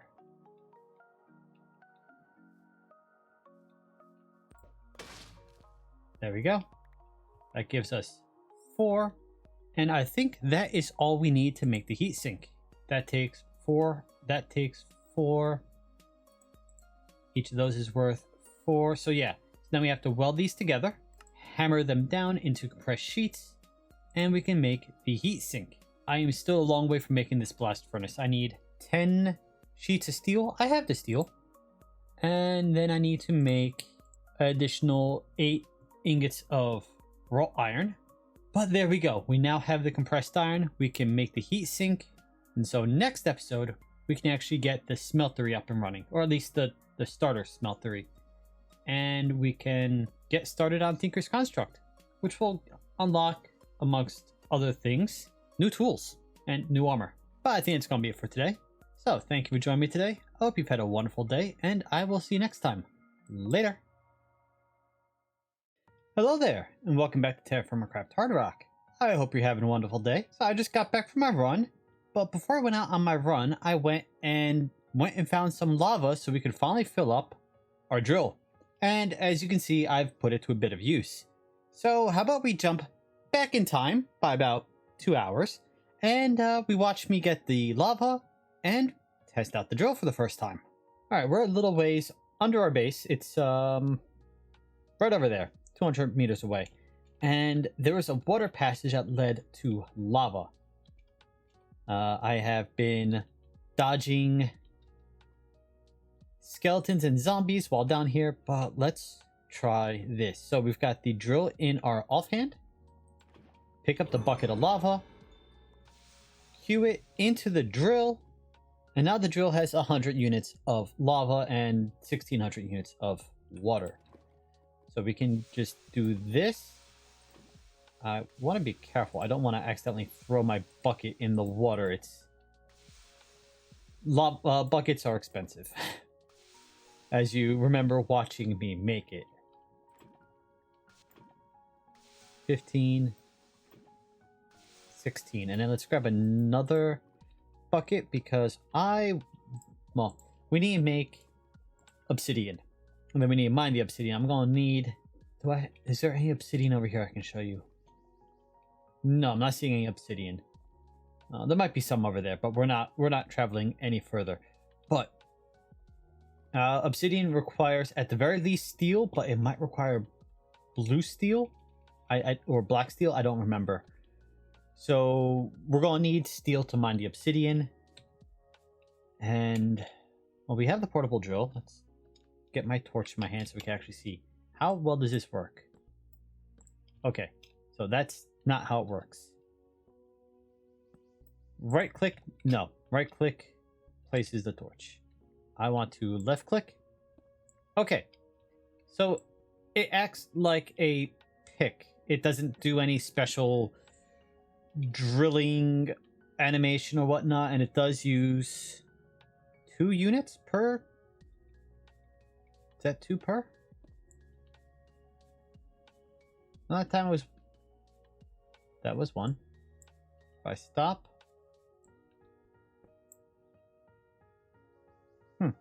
Anyway, okay, use at least 1 fuel per mine, and it goes pretty quick. So now that I've got this, I can go... You know, this could probably mine obsidian. Oh, there is water over here. Yeah, no, we can't get down there to test it. So we'll test it later on back at home. But this drill might actually will mine the lava, which we can then crush to get the crushed obsidian. We're going to need to come back to get a bunch of lava for a bunch of obsidian. Thinking about the best way to transport lava. Should probably see if I can't make a tank. I mean, I know I can make tanks, but not the create tank, one of the other sort of tanks. That should allow us to collect enough lava to bring it back with us. Ice, there we go. Then we can see about making, mining a bunch of obsidian. So we can make the hardened sheets, was it? Or the sturdy sheets, which we need crushed obsidian for. And I honestly don't remember what I was going to use the sturdy sheets for. It's been so long since I set out that goal. So once we get back home, I'm going to look through my JEI to see what item I wanted to make. Okay, JEI. Right, the small fueling tank. The item to store lava in it so we can fuel our drill. That's what we need the sturdy sheets for. I'm sure we need them for other things too. Let's see, the tanks, swift motor, train schedule, reinforced heavy motor, train casings. We want to build a train. Flamethrower, fuel well extractor, drilling machine. Oh, wait, is this the drilling machine we were looking at the other day? Yes, it is. That requires sturdy sheets. All right. Okay, so we do need sturdy sheets for a few things, but not a lot. We use them for these fuel tanks so we can fill it up and then have access to fuel tanks on the travel. That'll probably be the best use of it. Let's see. So to make the sturdy sheet, we need crushed obsidian. And if I remember correctly, yeah, there's a 40% chance it doesn't use the obsidian when you throw it in. You mine up 10 obsidian, you toss it in, you'll wind up with 4 left over, plus 10 powder. You toss it in again, you'll wind up with another 4 powder and maybe 2 obsidian back. And so 10 obsidian will get you roughly 16, 17 powder if you're lucky. And then to make the powder, we need to do a recipe where we put lava on it and then stamp it twice. Okay, well, I guess I'm going to be a little busy for a little while. Oh, well, okay, so I brought the lava up here anyway, just to do, not just to do, in order to make obsidian, so we might as well dig a hole right there, put the lava in, grab a little bit of water.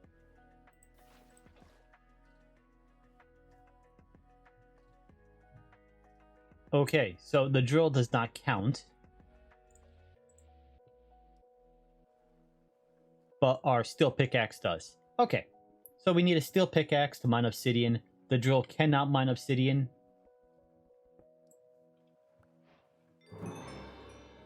There we go. First block of obsidian. We should probably just take the bucket down into the hole we were in and mine the obsidian down there. I will get to that later. Alright, we're down in my iron mine here, so let's actually give this drill a little bit of practice. And I intentionally didn't drink anything, so we can try some of our aged whiskey, which gives us a haste bonus. So, this is the speed with the drill, so let's see. With my iron pick, it's... Okay, let's see what the difference is with aged whiskey. So, aged whiskey gives you haste 2 with our steel pick. With the portable drill. So yeah, the drill works nice. This is quite fast. And it does obviously use fuel every time you break a block. So we have limited uses with this, but we don't have to repair it. That's kind of the best part. But I think this drill only has like a breaking tier of wrought iron. Since when we had tried breaking the obsidian earlier, you couldn't break that, and obsidian breaks with steel. So, yeah, it's worth noting. If there's anything that requires steel to break, you can't really use the portable drill to do it. Right now, that's kind of limited to things like obsidian, and that's about it. Maybe steel blocks too. We'll have to see when we actually start making them. But yeah, in TerraFirmaCraft, the real reason you go for steel, and specifically red and blue steel, isn't for the fact that, you know, only certain things can be mined with them. It's mostly for the fact that it speeds up the process so much. Yeah, this will make mining a little bit nicer, a little bit easier. I need to continue clearing out this area. As you can see, I've got to put a few more supports into this wall so I can mine out this section here. I was working over here. And it says it might collapse there in the top, but there's nothing to collapse the way it's set up, so I say that, and then you hear collapsing sounds. This type of mining does work. It's not realistic since everything's floating, and it's not great. But because I found it from the top of the vein, I could do this. Sort of support the roof and then quarry down. If I had found this in the middle of the vein where I have to also dig up, this would not be a viable option. But this should get us more than enough iron to get us... Well, we need to make a bit more iron for...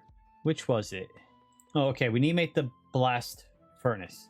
We have 21 ingots of steel, so that's not an issue. But we do need to make this, which requires 2 double sheets of raw iron, which is 8 ingots. So that's 8 ingots we need for the blast furnace.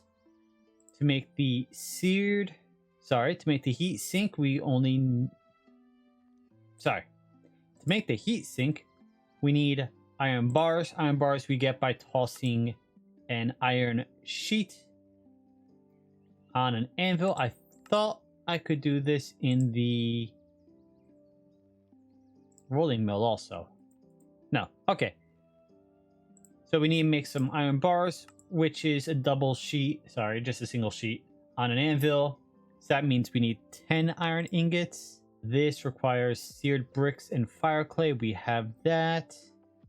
This requires seared bricks and fire clay. Seared bricks. Okay, so I think that's it in the way of steel at the moment. I do want to make these also. These require raw sheets, but we're going to need to make more fans for the... not fans. More sails for the windmill. That's what it's called. So we can try to power it a little more. And a suggestion I got, which I do like the idea, is in addition to the boilers that we can get and create, there's... Pick up those before they despawn. We can make an actual steam engine or a steam engine boiler. And I'm not talking the... If I could find it, I can probably explain it better. So you have this, the steam engine from Create, right? You place this on a tank from Create, and when you produce heat underneath the tank with water, it produces steam, produces stress units. We could use that to power the base. But one of the Create add-on mods, I don't remember which one it is, adds an actual boiler. Bronze boiler, here we go. Create steam powered. Right? And if we look at this, so we create the boiler here. We provide it with fuel. We can pump water in, and it should produce power coming out.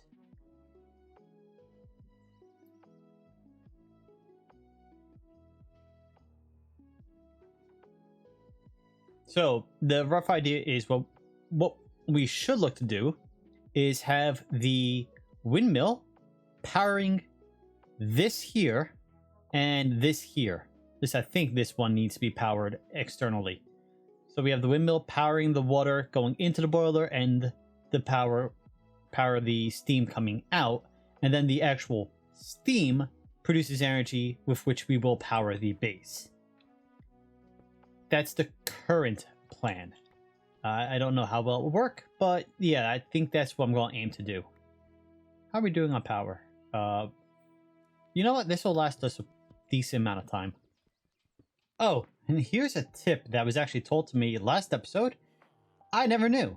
I always try to click on the actual forge. Apparently, you can shift click on the crucible and that will light the forge. I don't know how I've played TerraFirmaCraft for 2 years. Well, since I returned to Minecraft. And didn't know that, but yeah, that's a thing. So you don't have to crouch or stand up here and try to aim for the charcoal. No. Just shift click the crucible and it lights up for you. Well, means I'm much less likely to set myself on fire trying to light my forge. Anyway, we're gonna melt down some hematite here, turn it into cast iron ingots, and then toss in here so we can make ourselves some wrought iron. So we can make all of the different stuff we need for the... I'm sorry, the rain's throwing me off. So we can make what we need for the blast furnace and for the heat sink, and therefore the Tigger's construct stuff. So we'll be back once this stuff is ready.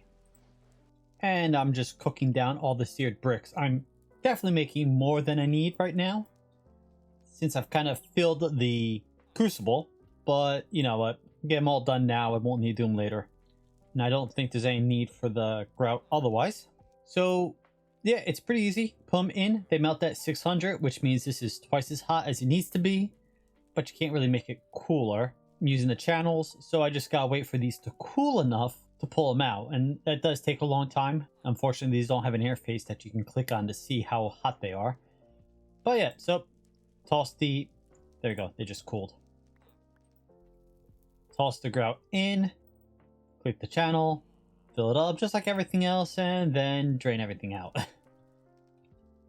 And then I'm just tossing them on the ground here to cool. Once they're completely cool, I can pick them all up. And I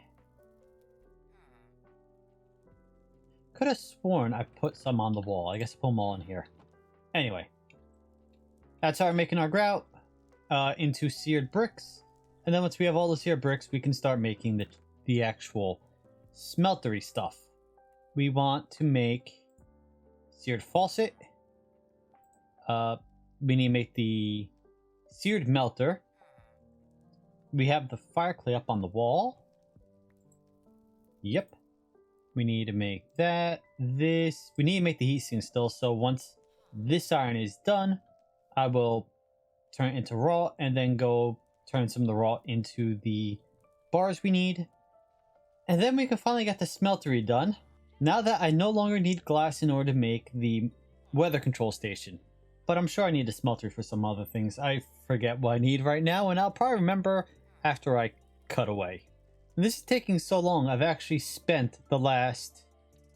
Well, melting everything down and casting it out.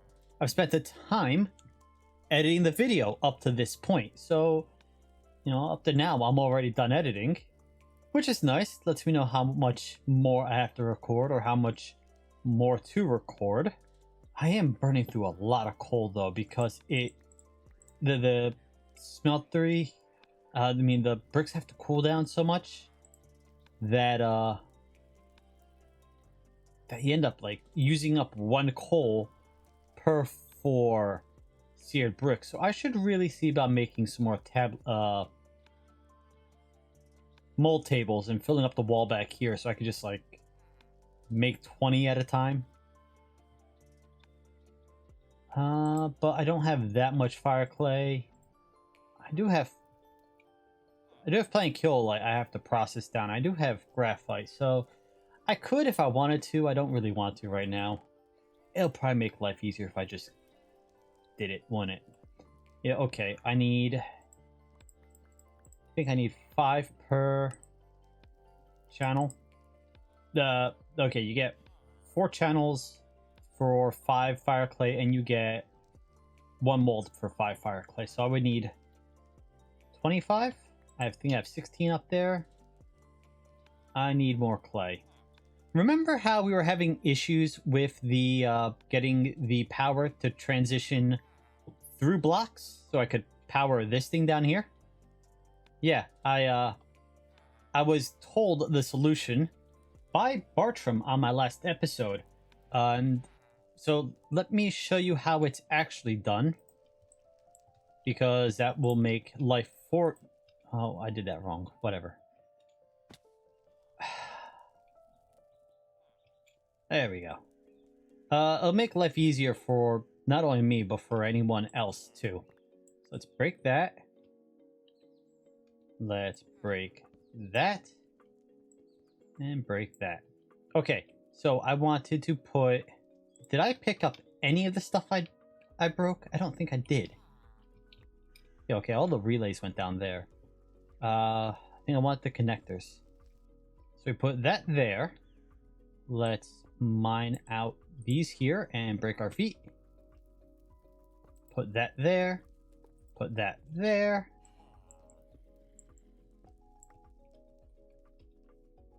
And put that there. Okay, so we can connect that to that.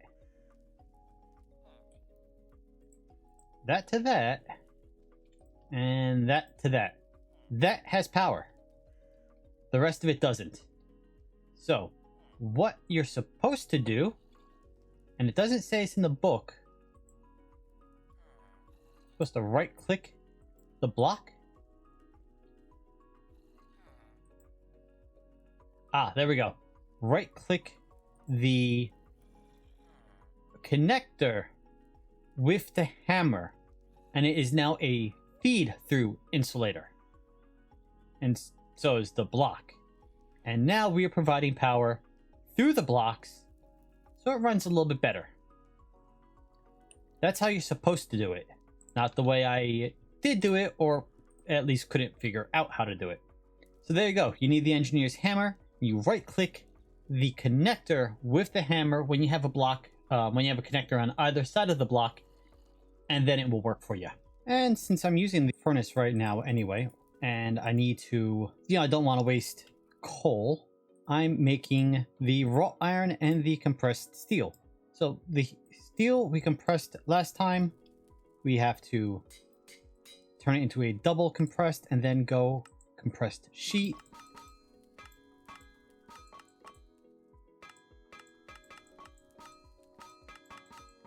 There we go. Took too many tries. Wrought iron, we just need the sheet. Turn this into some bars. Upset, punch.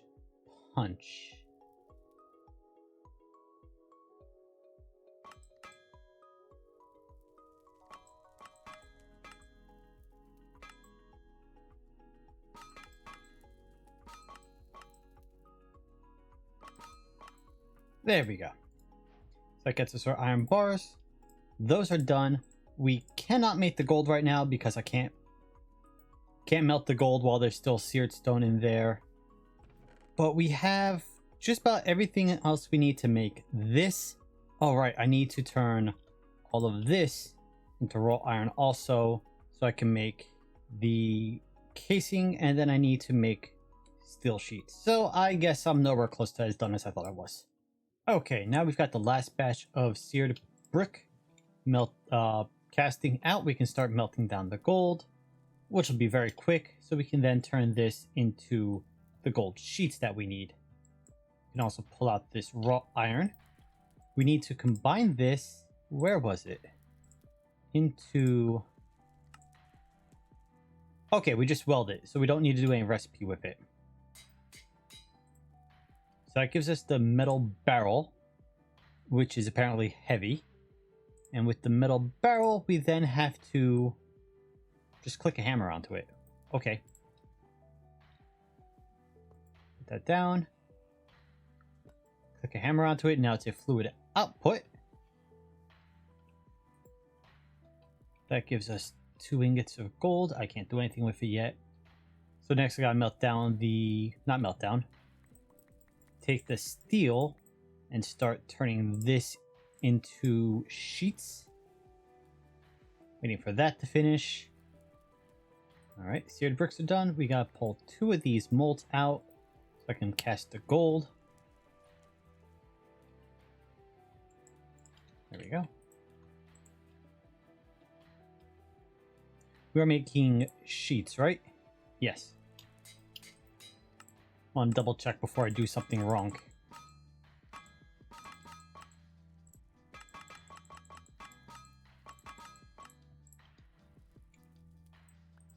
Gold is done. Now here's the tricky part. We have to warm this up so I can weld them without letting them melt. Good enough.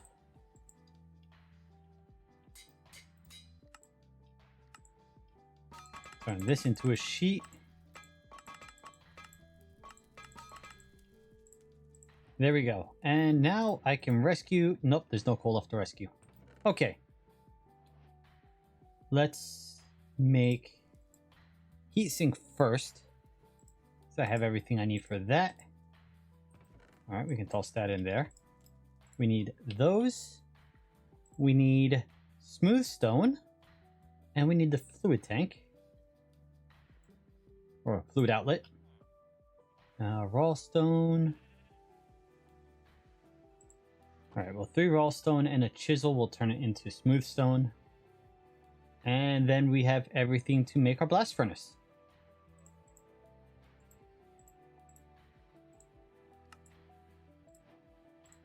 So there we go, we have the blast furnace. Which we need for the heater. So if we grab 5 of our fire clay and 10 of our seared bricks.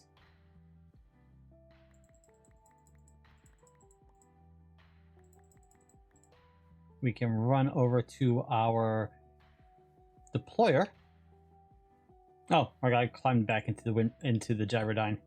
He's just gonna sit around there for now. We click that on. And did not clean up my inventory. And then we just gotta go through this and slowly apply everything until it is done. This is gonna take a minute.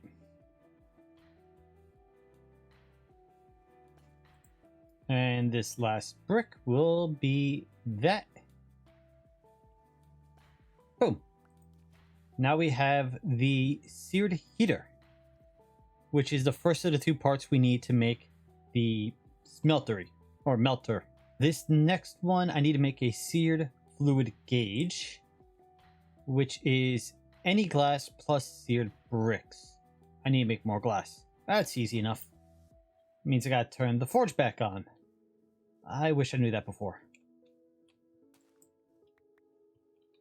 So the hemp will grow up to 2 high. If you break the top one, you get to harvest it, and then you can break the bottom one and you can harvest it again. So little tip. Alright, let's put that there for now. We want the heat sink. We want 4 bricks, 2 fire clay.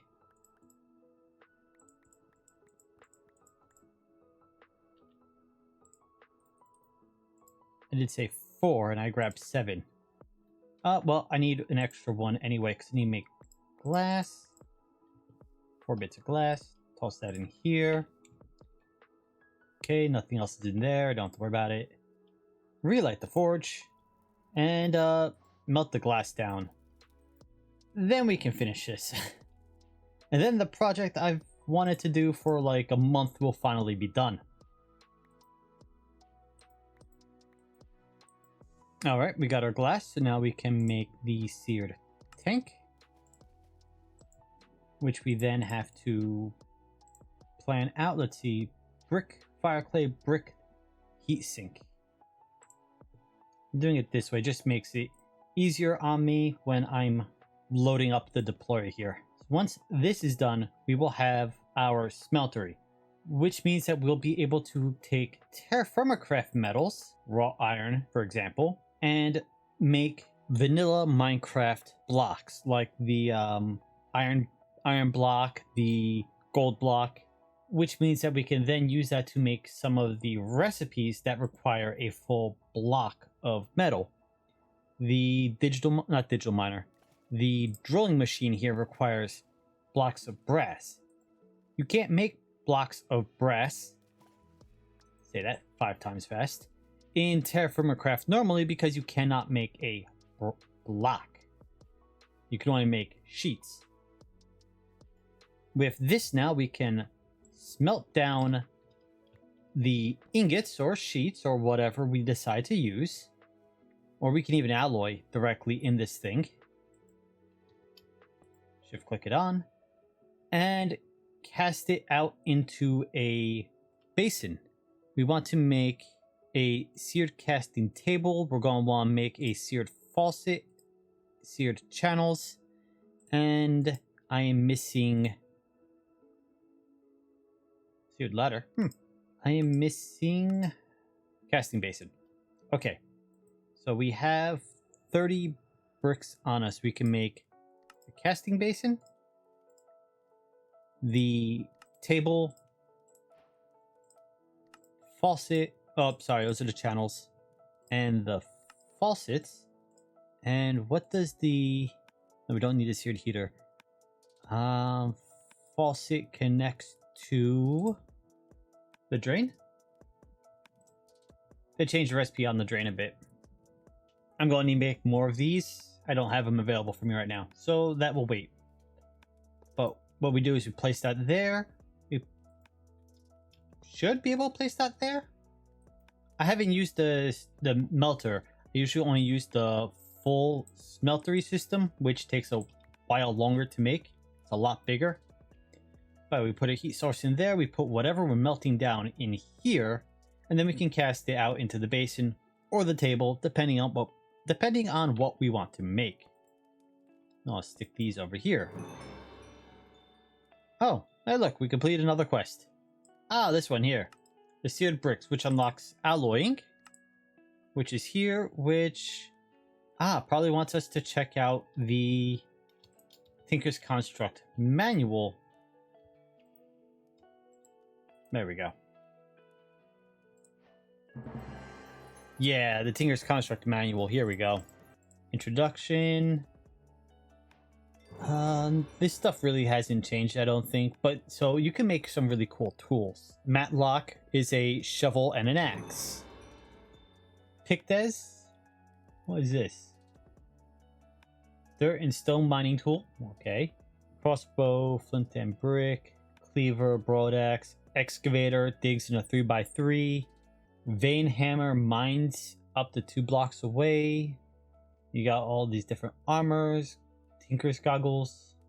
I think that just leads back on itself. Okay. But I don't think Tinker's Construct has changed much from what I remember. Yeah, look, everything I just made, it wants me to have on me. So let's pick these up again.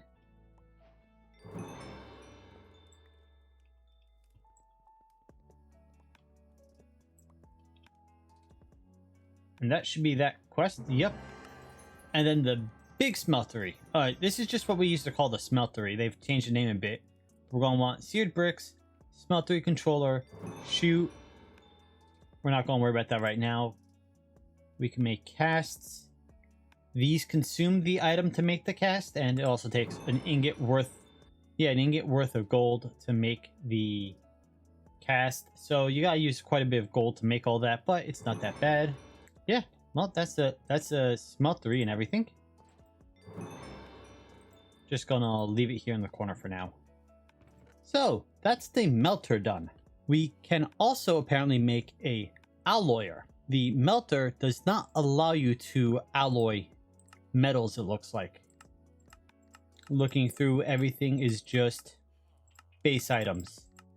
So what we do with the alloyer, which will require scorched bricks, which will require the melter. How I make scorched bricks?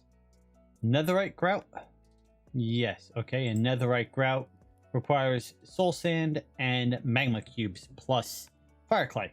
So we're going to need to get to the nether in order to get that. Now we do have access to obsidian, so we could go to the nether, but I am not equipped for the nether just yet, so we're going to put that on the back burner. But like I said, we can do with the smelter now, or the melter, is we can melt down pretty much anything. We can make redstone blocks this way. We melt down the redstone powder, we can cast it into blocks.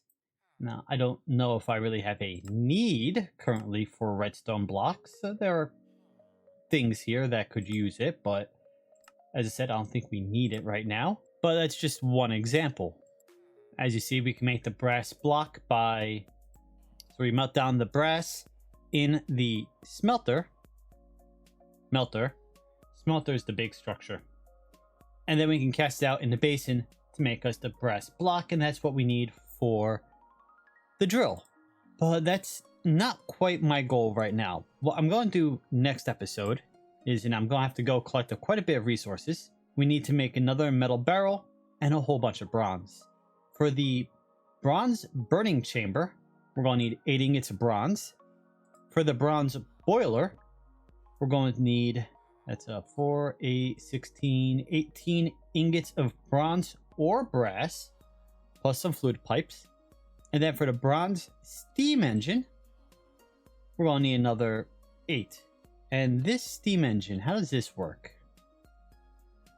We need a flywheel. So the steam gets pumped out of the boiler into this. This turns the steam, the flywheel, and that's what produces rotational force, which we could also hook up to a system to convert stress units into RF or FE, or whichever version we're using. And I think that's what the motor can do, which we made before and is sitting in one of the many chests I have. But yeah, that's going to be next episode. Until then, thank you for joining me today. I hope you've had a wonderful day, and I'll see you next time. Later. Hello there. Welcome back to TerraFirmaCraft HardRock. I hope you're having a wonderful day.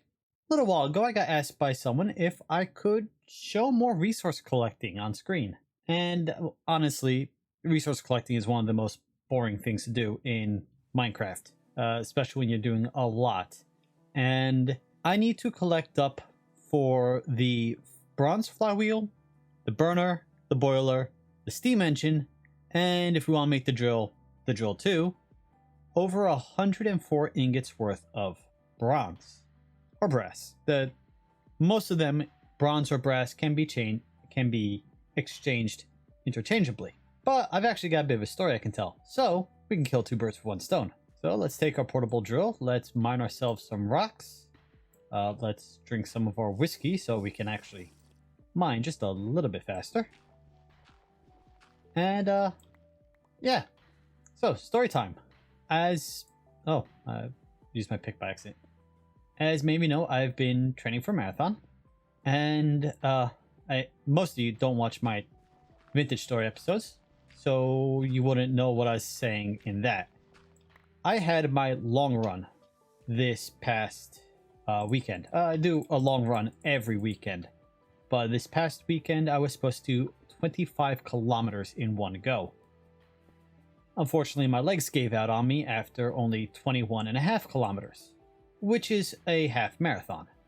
So it's not like I was slacking, it's just I didn't make my full distance, and I was actually quite disappointed with that, since I need to run a full marathon and have only got 7 weeks until the marathon. So if I'm having a hard time doing a half marathon, it kind of makes me apprehensive for the full marathon coming up. But either way, so I did 21.5 of the 25k I was supposed to do. And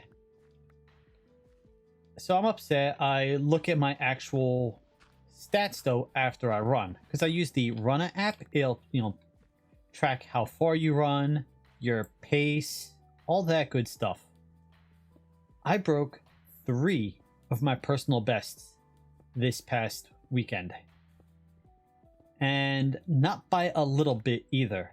I broke my 10K, my 10 mile, and my half marathon paces. The 10K I broke by 2 minutes, which in and of itself is awesome. If I could improve by 2 minutes every week, I would actually be at my target of about a 1 hour 10K by the marathon.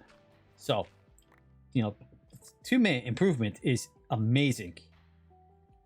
And then I looked at my improvement for my half marathon and my 10-mile pace. And that improvement was 10 minutes. You want to use the correct tool now? Thank you. 10-minute improvement is obscene. It also kind of explains why my legs gave out. If you run a half marathon 10 minutes faster than you've ever run it before, you're probably going to be a little tired afterwards. So I'm still upset I didn't complete my workout, but I can kind of understand why I didn't complete my workout. And then today I went and ran technically it was an 8K, but by the time I did my walking rests in between and my cooldown to walk home, it was up around 9.5K. And I broke every other personal best I had not broken during my half marathon practice. My 1 mile, my 2 mile, my 5K, and my 5 mile. So this week has just been breaking all of my personal bests back to back to back. And my legs are killing me because of it. But yeah, I realized I'm on week 20, and week 27 is the marathon. So we are getting very close, and I need to go do some behind the scenes back end stuff for the marathon, because the marathon is November 24th, the Sunday before Thanksgiving. So I need to pre-record.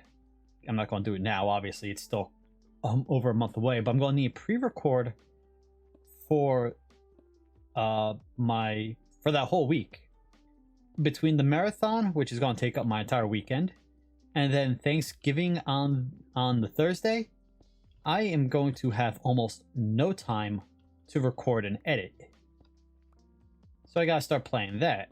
And then on top of that, we are just shy of, let's see, I'm at 4,867 subs right now. I'm going to be doing something special for 5,000. So I need to plan out that and start recording that. So I'm going to be busy for quite a bit of time. And on top of all that, we got to mine up almost 100 ingots worth of copper to make all the brass and all the bronze. We're going to make mostly brass, because bronze requires tin, brass requires zinc, and I have plenty of zinc and not much tin. So substitute what you can where you can. So yeah, that was my past week. And I have a 27K I have to run on this upcoming Saturday. So hopefully I'll actually be able to finish that one. I am not going to be trying to break my half marathon pace again, because yeah, I need to take it a little slow if I actually want to complete the workout, I think. Just the fact that I'm running a half marathon though every weekend is kind of insane. I ran track and field and cross country. I'm used to running a lot. I'm not used to running this much. In fact, back in high school, I think the most I ever ran in one go was about a 10K. So the fact that I'm doing that on a daily basis practically right now, 8K today, 10K tomorrow, 9K on Friday, and then 27K on Saturday. I might push it back to Sunday just to give me an extra recovery day, because I had to push everything else back this week because of the weather over the weekend. But yeah, so that's story time. Let you know a little bit about what's going on and how I am apparently insane for doing this to myself, that is. We got a lot of copper in that wall there. Alright, well, I'm going to keep gathering this. As I said, it's not all that entertaining. It's only entertaining if you have a story to tell. And then we have to make a whole ton of resources. And the plan is to make the brass burner and maybe get started on the drill today. The big drill, that is, the drilling machine, not this little drill that I'm using in my hand. Alright, well, I'll see you guys in a bit. Alright, I'm almost done making the bronze. Still gotta make all the brass, but I figured I'd bring you in to show you this next step. We're making these bronze cogwheels. So we gotta make the bronze ingot, turn it into a sheet, and then we go back to the bronze cogwheel, and this is draw last, draw second to last, hit last. So we need to come by, think about that far, and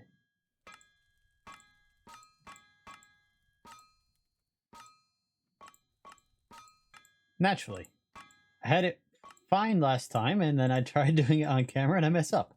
Either way, that's done. We just have to do that 2 more times, and then we have all the bronze cogwheels we need for the bronze flywheel. That's this part here. The rest can be brass. We have these 2 bronze sheets that we need done.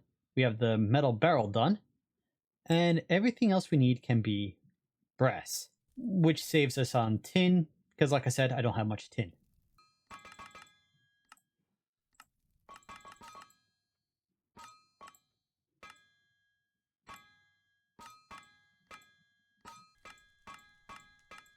I found this massive bauxite deposit. It is underwater. We had to go swimming a little bit. We had to fly over where our kaolite and graphite and all of that stuff is. So we're a fair distance away from home. But yes, we found a lot of bauxite. And what bauxite is, if I open the right inventory, it's aluminum. And we are going to need this aluminum to make the engineer's blueprint, because I want to make the engineer's workbench, which requires the blueprint, in order to make the powered lantern. So we can use electricity to light our workshop instead of using torches. This requires the light bulb, the incandescent light bulb, which you need to make on the engineer's bench, so we need the engineer's blueprint in order to make it. But I was looking through some of the other things we'll need aluminum for. Let's see, we got the engineer's toolbox, Tesla coils, use it to defend your base, not that you have to worry too much about things attacking you, except for if we have a horde event. Aluminum sheet metal block, high voltage accumulator. We do need aluminum for some high voltage stuff for immersive engineering. And then we could do some other little things with it. So it's worth collecting a bit of it. Could have sworn I needed it for something else, but I might be wrong. I appear to be wrong. Anyway, so collected a lot of bauxite. Now we have access to a lot of aluminum. And so I'm just sort of exploring this cave here, underwater cave, while I still have a little bit of air left. Magnetite. That's useful. That's iron. In fact, if you want to make a compass in TerraFirmaCraft, you need magnetite. Do we need a compass for anything? Aerometer. Engineer's multimeter. Gyroscope. Alright, there are a few things we could actually use a magnet for, so maybe while I'm here I go and grab a little magnetite also. I believe we just need a small nugget, but any size nugget works. Poor, rich, small. Yeah, any size works. Actually, if any size works, we might as well just gather small nuggets from the surface so we don't have to worry about mining the good stuff. Oh, I didn't realize that's where the cave let out. And there's our gyrodyne. Did I collect all the magnetite? I usually don't. But I'm not seeing any on the surface. Okay, well, back down we go. We just go mine a little bit. And, well, I guess it's time to head back home and get back to work. I've got everything we need to make the burning chamber, the boiler, and the steam engine done. And I have all the brass, or all the iron and zinc measured out to make the brass for the flywheel. Just haven't made it yet. So let's go do that. And when this is done, I think we have everything ready to make the boilers. It's gonna call it a blast furnace. Moment, that's definitely not the right word. There we go. 3 more fluid pipes. And like I said, I think we now have everything. There you go. Just had to eat so we don't have the screen going gray on me while I'm trying to do this. Okay. So we have our fire bricks. Same fire bricks that we used to make this here, which I do need to upgrade. I just need to make a lot more raw iron and I don't feel like doing it. We've got 2 bronze sheets, bronze double sheets, and the metal barrel, which is made by combining 2 raw iron double sheets. So that's the bronze burning chamber that goes on the bottom of our bronze boiler. So that takes some of these and a few pipes. So that gives us that. Then we need to make a we need to make this on a mechanical crafter. So I'm going to have to set up the mechanical crafter. I need to do that anyway for the flywheel, so we'll get to that in a moment. But we need to make a piston. Not a sticky piston, just a regular piston for now. That requires 4 cobblestone of any type, raw iron, a brass mechanism, and 3 lumber. There we go. So that's our piston. And then I need to make space in my inventory first. We're going to need those. Another one of these. All of those. I need to make some lumber. Some planks. I've got lumber on me, so that's not a problem. Oh, and those. Yep, I think that's it. So, instead of running all the way to the other side of the base, let's just pull these down for a moment. And, I need a cog wheel. Or an actual cog for this.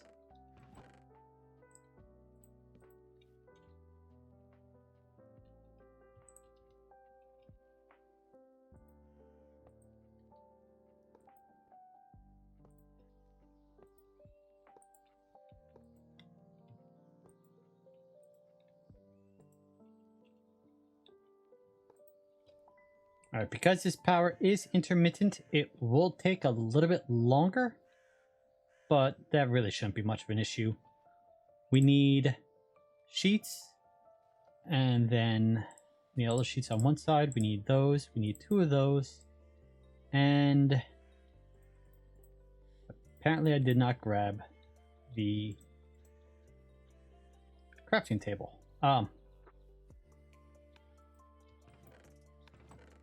Wait, did I put it in here? I put it in there. Alright, so that's going to take a moment as it slowly moves. And then we need to set up for the flywheel. So we need a 3 by 5 and then 3 on top. Yeah, this doesn't produce quite enough power to power the whole system. So that's what this boiler is going to be for. The boiler should be able to power the whole system, and we use this power to essentially power the boiler. I dug a little... No, I didn't dig. I start setting up a little area over here. I'm going to need to dig out a hole, make some more fluid pumps, so we can pump water out of the hole into a fluid tank, which we haven't made yet. And then once we have the fluid tank, we'll be able to... Can I do this? Oh, that worked. Nice. Sometimes the create stuff doesn't quite work when you jump up on it or try placing it straight down. So there we go. That's good enough. I lost my train of thought. We need to make fluid tanks, and then we'll put the boiler back here, connected to the building, and I'll make a little pass-through for it. And that should provide all the power we need, hopefully. It's a kind of a guess that it will. Okay, so we need shaft in the middle. Planks on the cardinals. Cogwheels on the... I don't know what to call those. The caddy corners.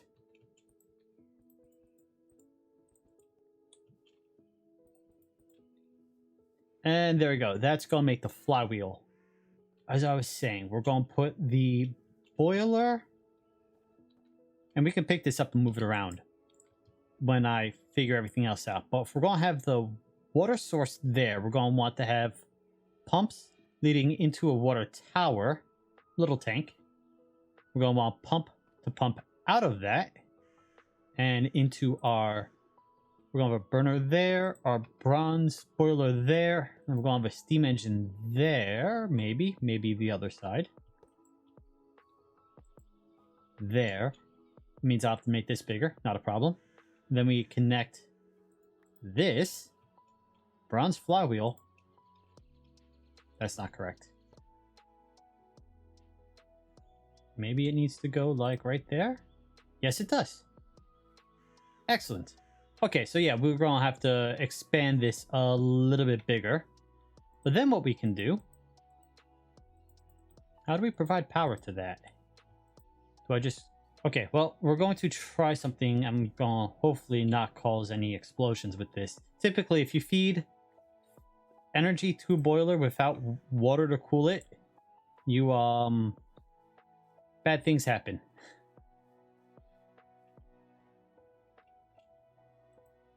Yeah, okay, so you can just click on it like that.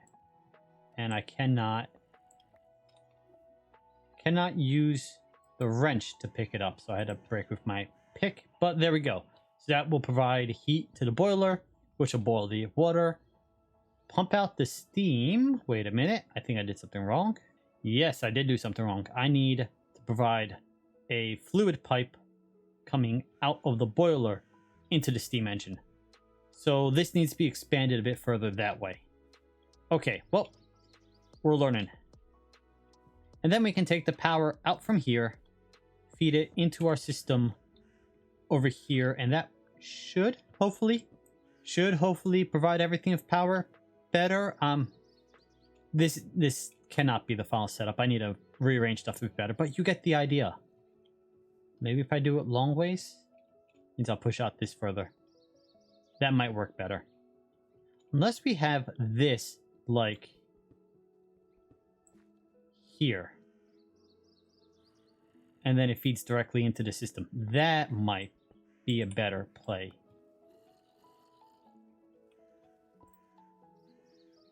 Yeah, I'm going to play with this. But you see what I'm planning? Ow. I think I hit the cable. Yep, I hit the cable. And... yeah, I like this. Okay, so we need to now make fluid tanks. Fluid tanks require a copper casing and stained glass. Copper casing is any stripped log with copper. So I need to make up more copper. But actually, let's grab the aluminum and the copper from in there, and I would need that, this, all of those. We need to make some treated wood sticks. Because we're going to make the... It's hidden on me. Here we go. The engineer's workbench from Immersive Engineering. And we need treated sticks for that. So placing a treated lumber on the cutting block, we can turn it into 4 sticks. And then we need to make the engineer's crafting table. Requires a crafting table and 3 treated wood slabs. Get the treated wood slabs by making treated wood planks. And doing that to turn them into slabs. So that's simple enough. We need another crafting table. So that's another 4 planks. Alright. Crafting table, or can I use... Needs to be a crafting table. Needs to be a vanilla crafting table. To do that, we take our workbench from TerraFirmaCraft and combine it with a saw. That makes it a crafting table. Now we can do that. That's an engineer's crafting table. It's got its own internal inventory. Looks like it works like any other crafting table. Might draw from the inventory. Oh, I don't want to test it with that. What can I test it with? No, it does not draw from its inventory. Now we want to pick that up. Go back here. And... right, we need to do this. Oh, I used all the sticks. Okay, I didn't... that was my dust. I did not make enough sticks. So that's going to take a little bit of time because I need to soak this plank in the creosote and turn it into treated wood again. Which gives me time to make glass, but we also need a glass block in addition. So, grab a piece of sand, piece of coal, toss the sand in there. There we go. We're officially using our smelter. Once this melts, it's going to be good for 1 block of glass. We hit the faucet there. It pours into our casting basin. And once that bar at the top finishes filling out, it will be cooled and we can withdraw it. We did kind of waste a lot of coal, but there we go. That is how basic Meltery works. So we want that. We need, keep losing it, a bit of copper wire and another piece of copper. Did I not? Okay. So I need to make 2 more ingots of copper.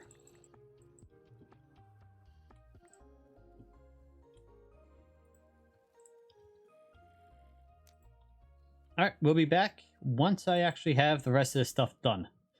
Would you mind being quiet?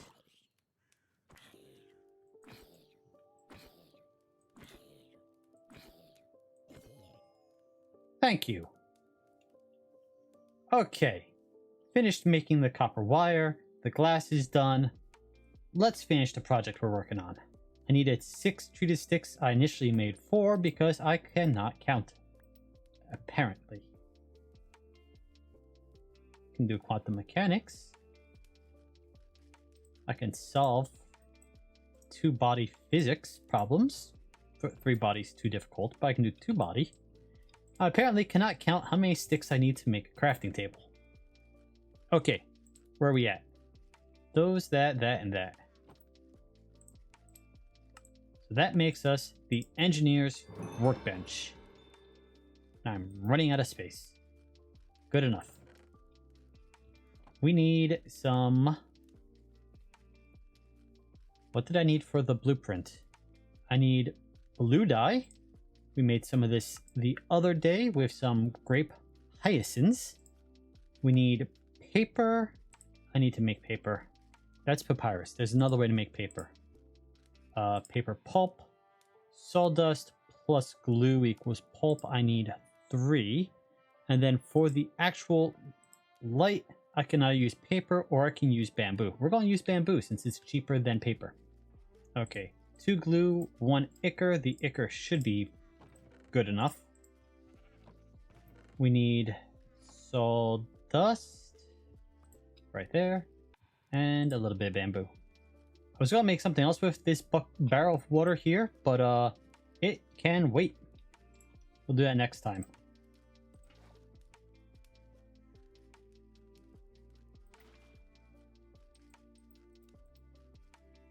Four plus that.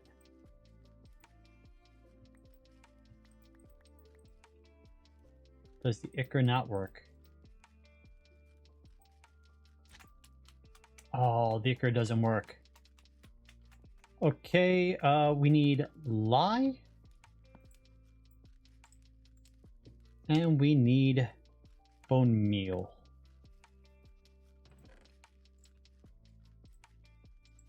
Right? It's 1 bone meal. Yep. It takes 8 in-game hours. It's 8 more minutes.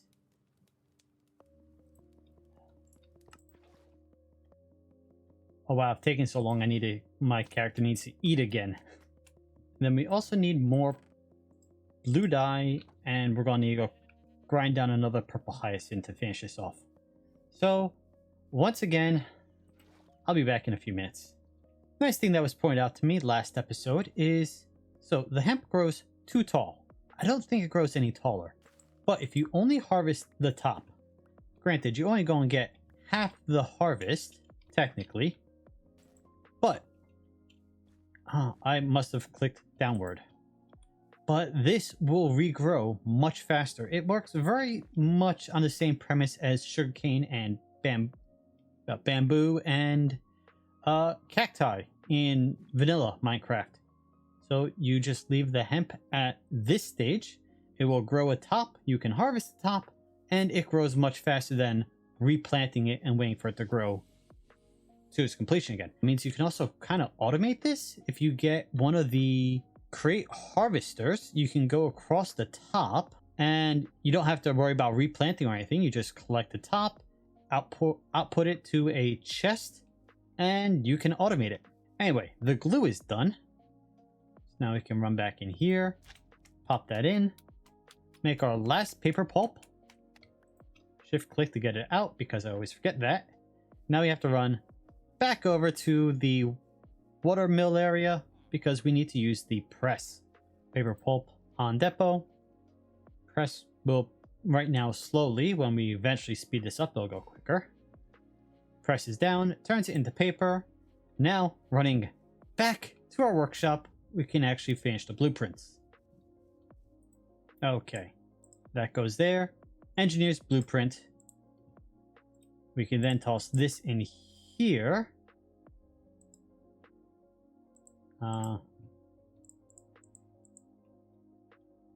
Does it have to be stained glass?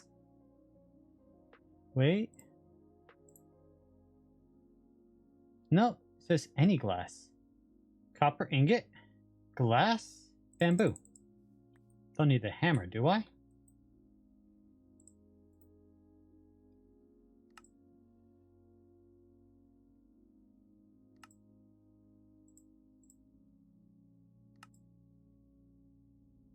Yeah, I do not know why this is not letting me select the incandescent bulb. I've got the blueprint, which says incandescent bulb there on the bottom. I've got the option right there, glass, any, according to JEI, says any forged glass. So that counts. Copper ingot, bamboo, bamboo. Okay, well, that kind of... I was gonna set it up in here so we have proper lighting instead of using torches. I was gonna say, I'm not getting this. Why isn't it not working? And so I was just looking through JEI, because that's usually a good answer for you. So, here's glass. Here's what you can make with glass. You can wash it. You can reinforce it. You can dye it. You can't do anything with the engineer's workbench. What happens if we click clear glass?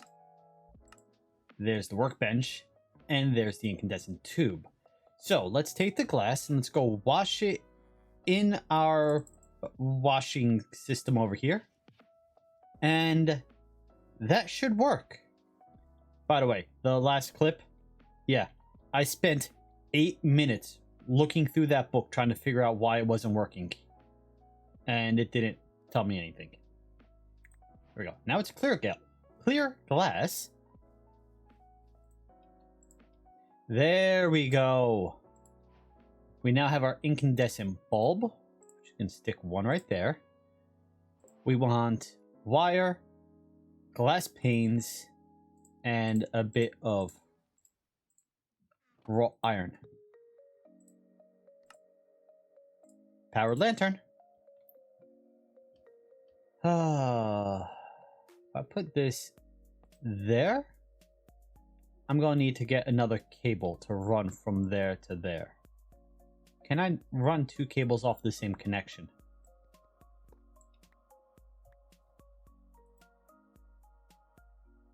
No, you cannot. I'd be able to do it with a connector though, wouldn't I?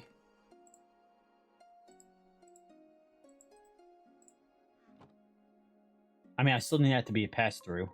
And you can't pass through or feed through.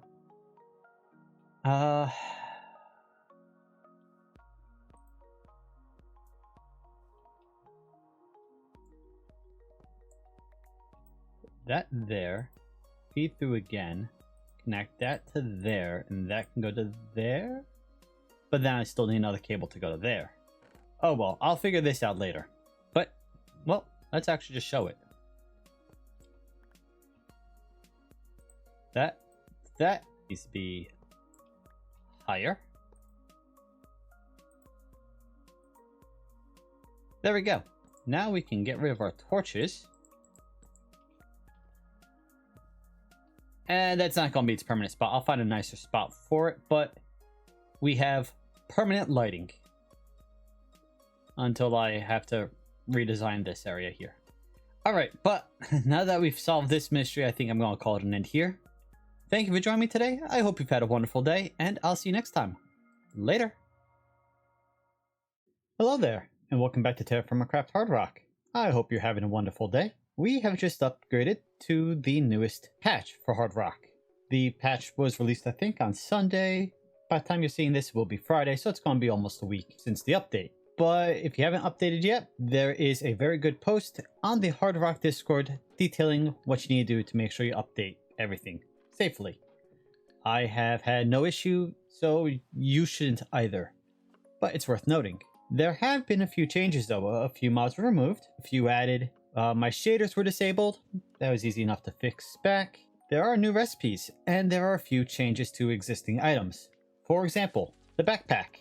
You'll notice there's a lot less slots than there used to be. You'll also notice I'm missing a couple items. If I just do that, you'll notice there's now a crafting grid tab on the side. Yeah, all my missing items are in that. So I can just pull these out and we'll be good to go. Everything, nothing is missing. It was just moved to the tab.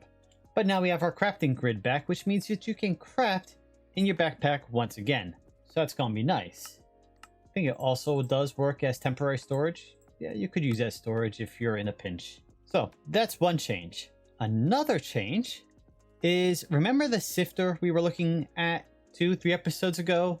I said looked nice but really didn't have many uses. That's been changed.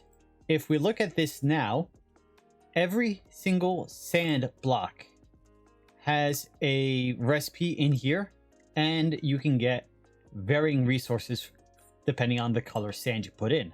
So if we look at black sand, for example, black sand before gave you nothing when you sluiced it or when you sifted it in this sifter. Now, however, it will give you some iron, some lead, charcoal powder, bones, and even sulfur. I mean, very rarely, but you've got a chance of getting all of those. The white sand can give you limonite. White sand can give you cephalerite, zinc, or silver. Brown sand can give you gypsum and sylvite, which is a good fertilizer. And then you can still process some of the gravels to get other items. So yeah, the sifter now has a bit more uses, which is great. We can actually use it. Another change was to fire blocks. This is a new recipe. Normally, to make fire bricks, you need 5 fire clay, and you'll get 3 fire bricks, which you then have to fire. Using the ingot mold from Tinker's Construct, which we will make in the very near future, you can turn 1 fire clay into 1 brick. So you go from 5 becomes 3 to 1 becomes 1. So that's much more efficient, and that will make it easier to do stuff like upgrade our blast furnace back there. So those are some of the new updates. I'm going to go collect some resources, and then I gotta figure out what in the world I'm doing today. Alright, so I was out here doing a little bit of searching, getting gold. Because for Tinkers, we need to make gold casts. Now we could use sand, but I'm going to assume sand are like 1-use casts. So we're going to want gold And aside from a spider that is down here somewhere, it's like a water spider somewhere. Anyway, this is nice big pocket of gold here. So I'm gonna mine up some of this gold. I had to go take a little break so I could refill my copper back tank, so I actually have air for this. But then we can go and start making some of the casts for Tinker's Construct, so we can actually start doing some of the fun stuff with Tinkers. You have, well, we're going to use the ingot cast so that we can actually make the fire clay bricks, the new recipe that was added. We can also use it to make repair kits, so we can start making Tinker's tools. And I was showing these off, I think, the other episode. But we can make things like a axe. Well, it's not so important with the axe. I was going to say an axe that can chop down an entire tree at once, but that's kind of built into TerraFirmaCraft. We can get a shovel that can dig 3x3 at once. And yes, this drill does actually have an enchantment, when and if I ever get an enchanting table, that will allow us to mine in a 3x3 at once. I'm going to assume that uses 9 fuel, whereas single blocks use 1 fuel. But that's something we can look at in the future. Wow, there's a lot of spiders over here. But we can also make a shovel that can dig in a 3x3. Or a hammer that can turn... Again, I'd have to see if it still works the same way with TerraFirmaCraft as it does with vanilla Minecraft. But the Tinker's hammer, I'm not sure which one it was called. Excavator, maybe? No, the excavator was the shovel. Pulverizer? We'll figure out later. Allowed you to mine stone and turn it into gravel. If you mine stone, it turns into cobble, and then if you mine cobble, it turns into gravel. And so that was one way to farm gravel. Listening to all the mobs just outside of view range. Okay, Cheaty Cam, where are they? In here. Wow. That's, yeah, we're not going over there. But that is the rest of this vein, so, I mean, if we want more gold, we will eventually have to go over there. But we can also look at making some Tinker's armor. Now, there is better armor than the Tinker's armor. Some of the higher tier stuff for immersive, I think, is really good. Some of the real high tier create or the create add-on stuff is really good. But there's this traveler set. Copper plus leather. Place in inventory to initialize. Shift for stats. Upgrades, defensive slots. So we can make this armor and then apply upgrades to it, which I assume will allow us to do things like give it protection or feather falling or that sort of stuff. Oh, I'm getting hungry. We're going to look at doing that and using some of the Tinker's stuff in order to make our life a little easier. We're also going to need to make the brass blocks in order to make the drill, which will make our life even easier than that. And talking about making life easier, there's redstone over here. So we're going to come back to mine this redstone. Maybe once we get the drill, because then we can just set it down and just collect all the resources that we're going to need. Okay, I've been prepping a bunch of stuff. Make some copper... What are these called again? Go away, tooltip. Copper casings. Click them with some glass. We now have our fluid tanks. Okay. I need to make more brass. I've actually got brass cooking right now. But we need to make these into andesite casings. And then I need to click them with a shaft to turn them into encased chain drives. And I also have more iron cooking up. So once the brass is done cooking up, it's the copper's done. Let's toss the brass in. Zinc in. Zinc. Brass. Did I need brass or did I need bronze? Did I make the wrong thing? Brass, brass. Brass. Brass. Nope, I made the right stuff. I'm just going insane slowly. Got raw iron in here. I need to process that down, and then I'm going to take these polished rose quartz, turn them into the electron tubes, and we'll finish making some of the, keep losing myself here, mechanical crafters. Now bring us up to 25, so we have all the crafters we need in order to make the drill. I will then slowly, because this will take a while, gather up all the resources I need to make the drill, and I'm going to just lay out the mechanical crafter against wall over there and slowly fill it up until it's done, and then just, you know, go from there. But now that we have these, I need to put these down and click them with a gear to turn them into pumps. Okay, so we have 3 tanks, 3 pumps, 3 pipes. Put the tanks like that. Can I rotate this? No.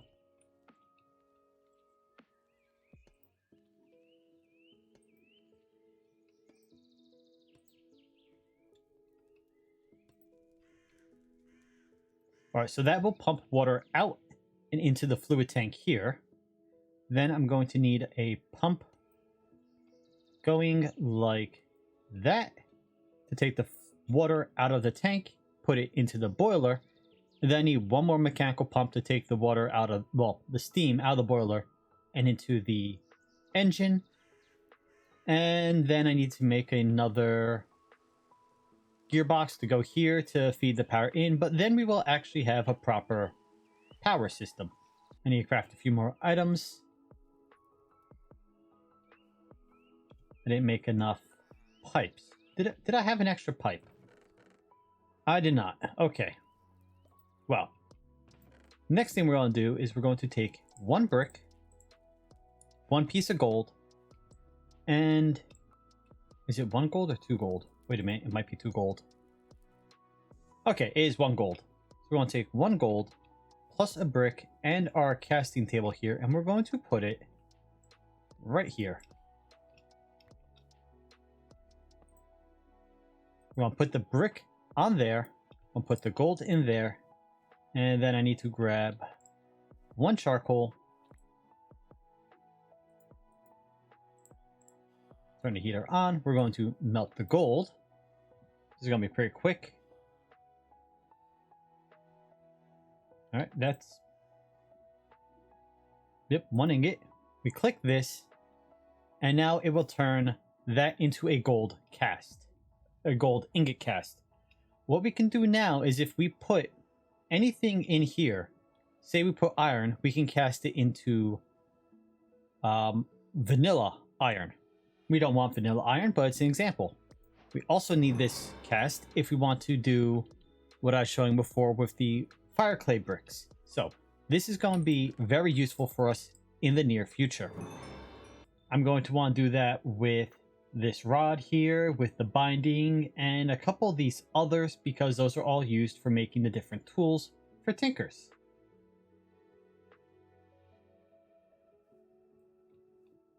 And that does work. If you have a relay, you can attach multiple wires to it. So now we have the wire running here to feed through, which will feed through to the back here, which will eventually power this, which will power all of that, separately from the steam engine, which will power everything out here. I hope you understood all that because it was a lot. We now apply these to the encased chain drives. Grab my wrench. Pick those up. Apply them to the brass casings. And then apply a gear. And there we go. Now we have 25 total mechanical crafters, which is what we need for the drill. So what I can do for now is just sort of... Well, it's only 4 tall.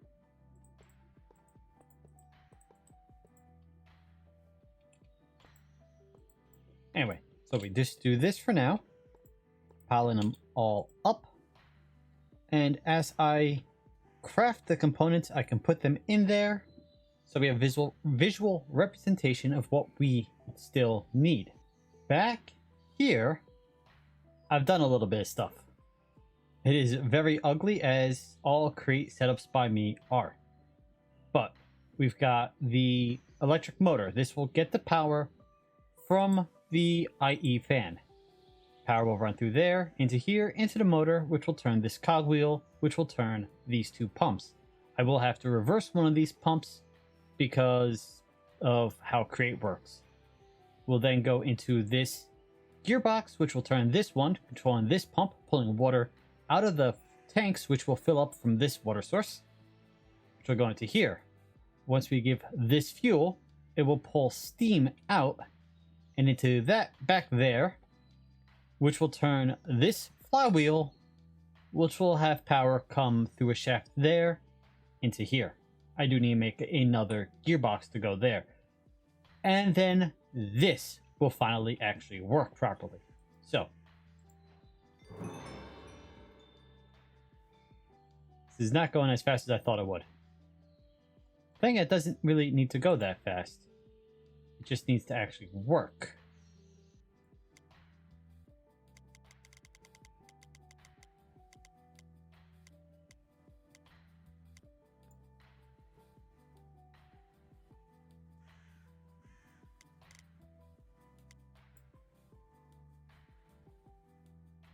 There we go. We dropped it down to an 8 RPM, and now it is going to run continuously, which means that tank can start to fill up. It'll take a little bit of time. The full tank, I think each can hold 8, so that's 24 buckets of water. It's going to take a little bit of time, as I said. We'll fill this up, and all I need to do is give this a little fuel, and that will power that. Are all of these going in the correct direction? They are. Oh, that's very nice. I don't have to mess with it any. If I did, you just take the wrench and you click it to reverse the direction. You, of course, want it going in the direction the arrow is pointing. That is powered. And because we're going to be using this windmill up here, it means this will always be powered. One of the issues you run into with Create contraptions is if you use the steam boiler to turn the flywheel and then you power these off of the flywheel, first off, getting these started, you're going to have to pump them manually, either using a hand crank or setting up something like a water wheel to power it. And then you could, of course, feed it in and have it power itself, but if this ever gets interrupted for any reason, runs out of fuel, the chunk doesn't load fully, you go out of chunk range and half of it stops working and the other half doesn't, then you gotta go through the process again to get it started again. I touched the wire. This way, that's not an issue. This will always pump, this will always be full, this will always fill with water, and I don't know why it's not pumping right now. Oh. See, that's a problem. So I had 4 blocks of water, and I put those next to each other, and they picked up the water source. So is no longer an infinite water source. Which means it can't pick up the water anymore. So what I really need to do is get over here, turn that into an infinite water source. And now it should continue to fill.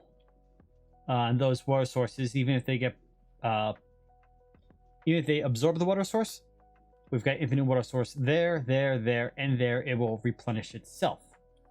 Means I'm gonna have to fix the soil and everything, but that's an easy fix. Ow, I touched the exposed wire again. I think that's going to happen a lot. That means I can now set this up, and we have power. We have proper power. We can actually do stuff. Finally. But what I was doing was I was slowly gathering all the resources I need for the drill. So we need 2 electron tubes. We need 2 precision mechanisms. I have the brass mechanisms. So that's a good thing. I need 4. I think I only have 3. Yes, I'm going to need to make another one. I'm going to need a mechanical drill. This is just a gearbox. That's easy. Plus a drill head, which I think is 2 wrought iron. Or a double wrought. Okay, I can make it on an anvil using a double sheet. Or using a double sheet, heat it, flux. the anvil's just going to be easier. These sturdy sheets, we're going to need the crushing wheels to do that.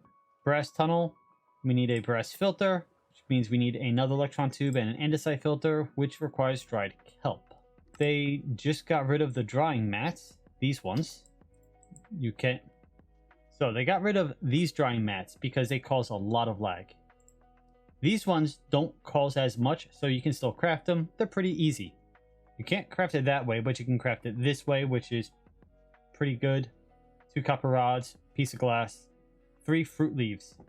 Make the solar dryer, you put it down, you dry whatever item you need. So that's how we're going to dry most of our kelp, although as you saw, we could also use fire. And that would be the brass tunnel. Brass casing's easy enough. Brass sheets are easy enough. Brass blocks. We need 9 brass ingots per brass block. That's going to get me tongue-tied beyond all belief. I need 9, 18, 36, and then 2, 4, 6, 8, 10, 12, 14, 16, 18. 36 plus 18, it's 54.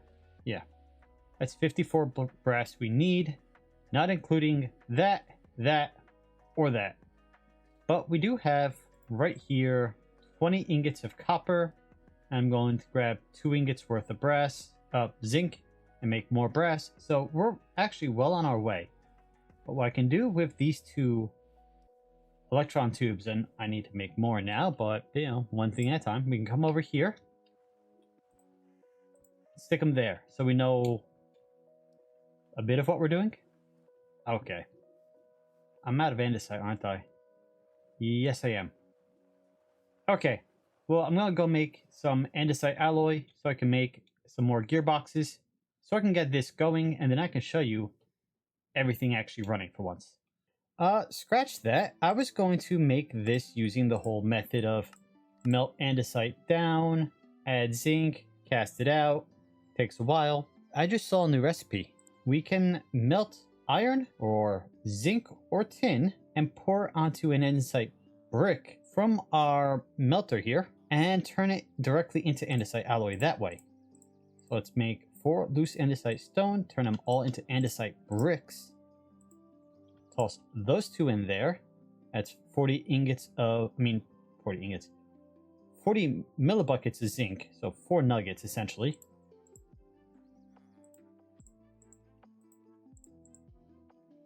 Why is that not lighting? I didn't need to use this on it last time. Okay, I see the issue here. The melter does not like the pellets. If I want to melt them, I'm going to need to make it into an ingot first, or into the nuggets that you get from making an ingot, tossing the ingot into the not the press, the thing to make the rods, and then toss the rods onto a saw. So I'm going to do that instead. All right, so we run over here. We're going to turn this into a pair of rods by tossing it into the rolling mill. That's what the thing's called. And then we got to take one of these rods and we toss it onto here, and we got to do it 3 times. Is it 3 times or 5 times? 5 times. There we go. Now we've got 5 zinc nuggets. Each is worth 10. So I could then take 4 of them and toss them back into the melter, and then the melter should work. Okay, let's try this again. Those plus that, yep, heats up. Toss another one in. Now what we can do is put this on the board, on the casting table. Click that. Oh, that is so much better. And that's the 4 andesite alloy we needed. I think I only needed 4.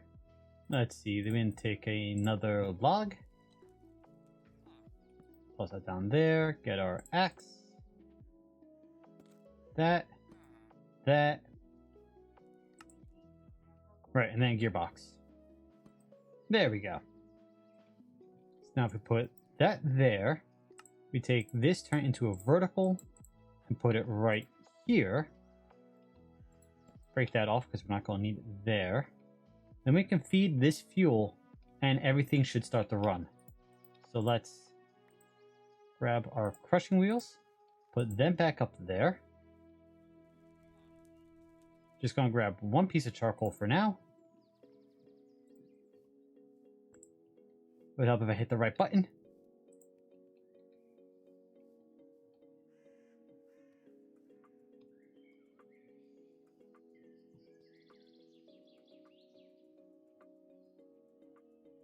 Okay, so I guess the steam's not flowing in fast enough.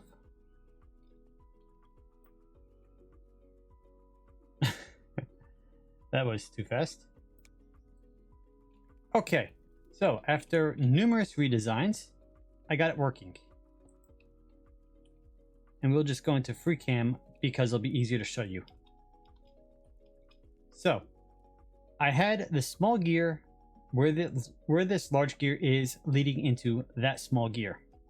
And the problem was that at the 10 stress units effectively that this was rotating at, it wasn't producing enough suction to pull enough steam out of the boiler and into the steam engine to keep it running consistently.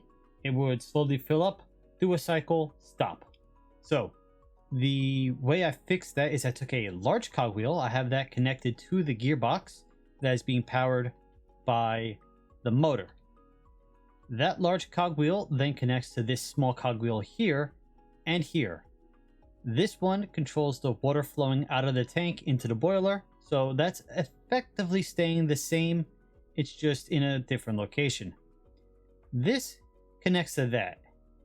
That should speed it up by 1 gear shift. So if this is a 10, that should technically be a 20. That connects to this one, which should be rotating at 20, which now connects to that, which should be rotating at 40. Which is rotating this, which then gives this enough power to turn the flywheel and provide my line here with power. It burns through the coal very quickly. I didn't count how long one piece of coal lasts, but it is not long at all. I've been recommended a couple times to use the thermal generator or something. Well, there's one in here somewhere. I don't know where it is, but if you place it over a heat source, like a lava source, and have water flowing into it, it produces energy.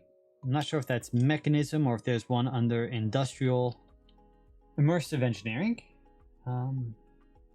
Anyway, it has been recommended to me a couple times. I haven't gotten to it yet. Maybe in the future, but let's see how long this actually lasts one piece of charcoal.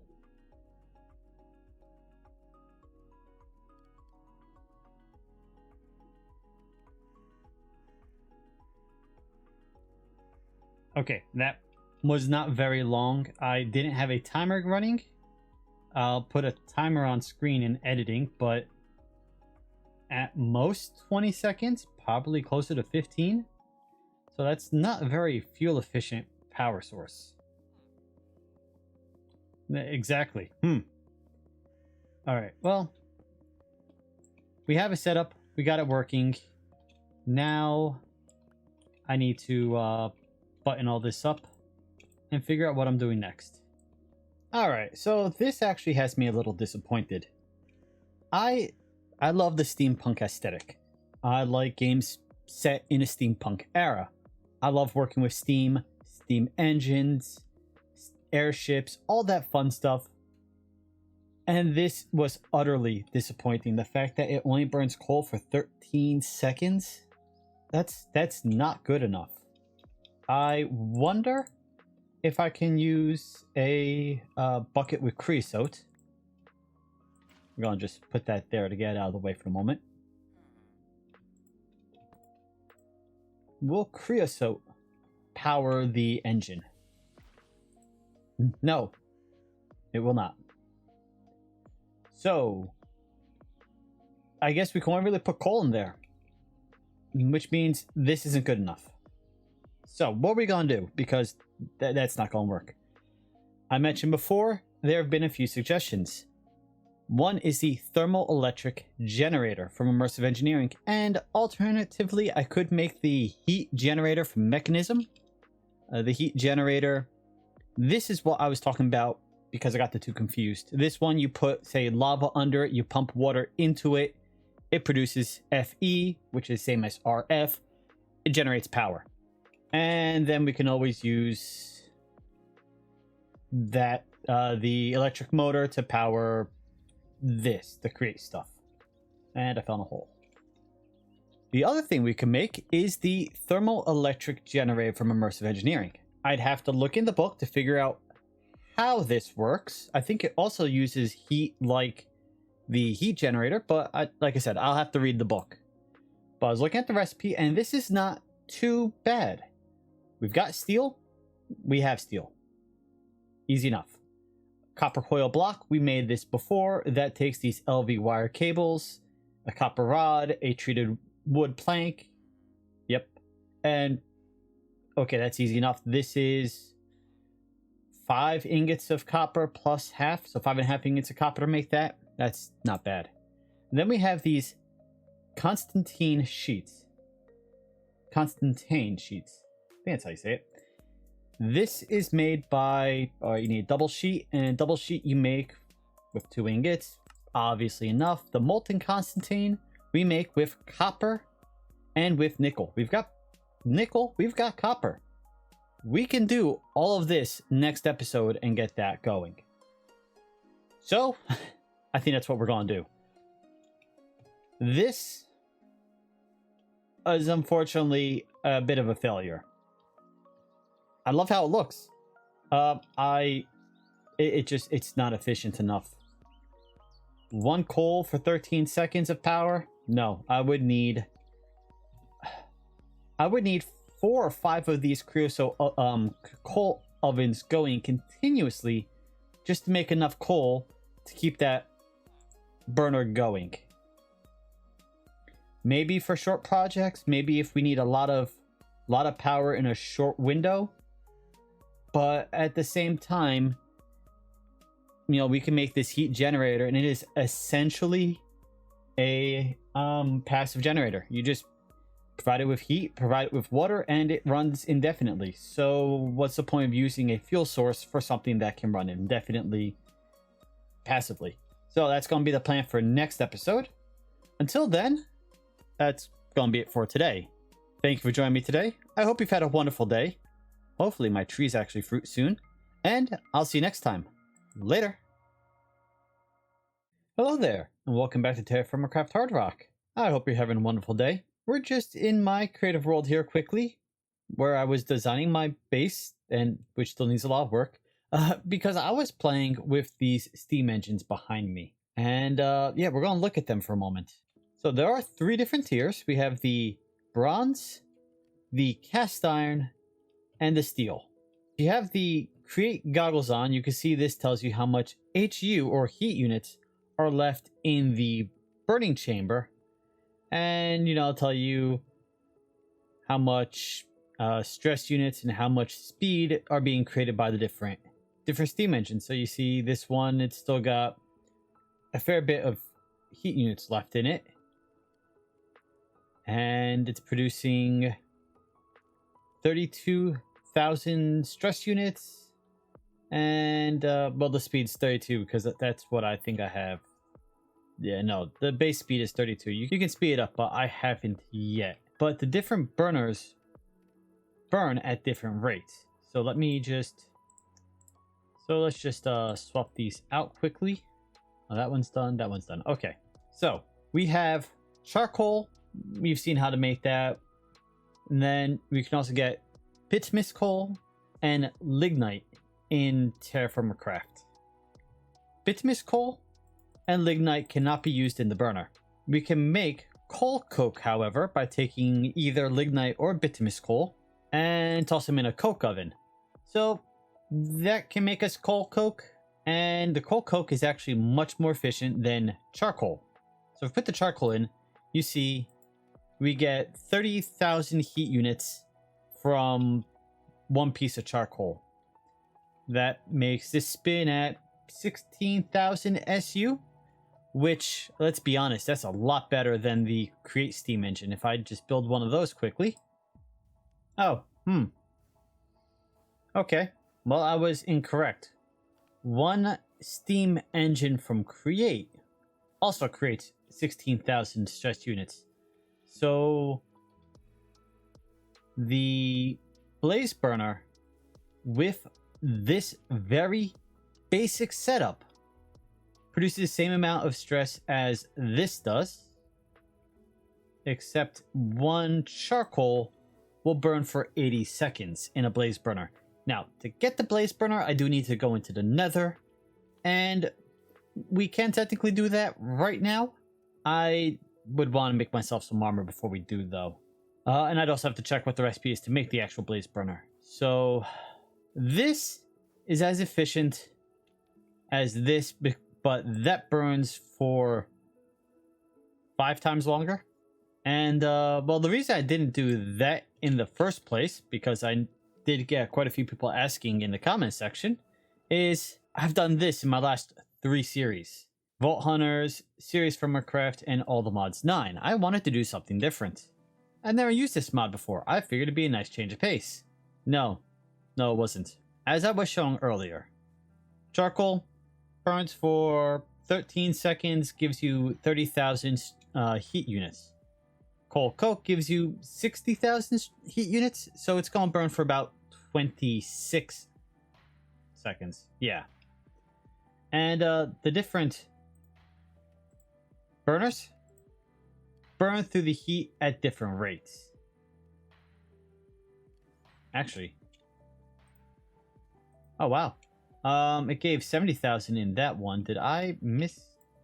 Nope, it definitely gives 60,000 in that one. Did this give 65? That gives almost 70. Okay. So it's actually more efficient in the steel burner than it is in the brass burner or bronze burner, but it burns through the fuel faster, which means, well, you run out of fuel quicker. What I was going to show is you can make these charcoal blocks, and we can make them by crushing down charcoal powder. 1 coal will give you 2 charcoal powder, so a charcoal block is 4.5, possibly less, depending on how lucky you get with the random chance, because there's a 30% chance. So maybe, yeah, 4, maybe a little less per block. Now the charcoal block gives you 300,000 heat units, which means if, okay, there was a cricket chirping or something in game, and it was driving me nuts. As I was saying, the charcoal block will provide the burner power for approximately 2 minutes. Under 30 seconds, so 2 minutes, 10 seconds. What would it give this guy over here? 8 minutes. No, sorry, 800 seconds. That's about 12 minutes. So, yeah. 2 minutes in there, about 12 minutes in there. That is looking like just the clear winner right now, which does kind of annoy me, but whatever. Our last option is a block of coal coke. Here we go.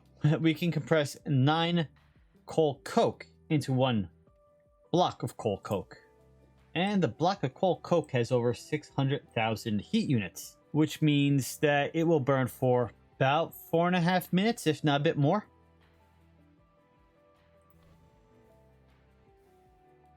Yeah, let's see. That's 1,600 seconds. I don't know what that is off the top of my head. Almost 27 minutes. Yeah. 4 minutes? 27 minutes. This has just been a complete waste of time, really. But in case you're going to use this mod anywhere else, just be aware for the higher tiered engines, it takes more rotational power to even get enough steam out of the boiler into them.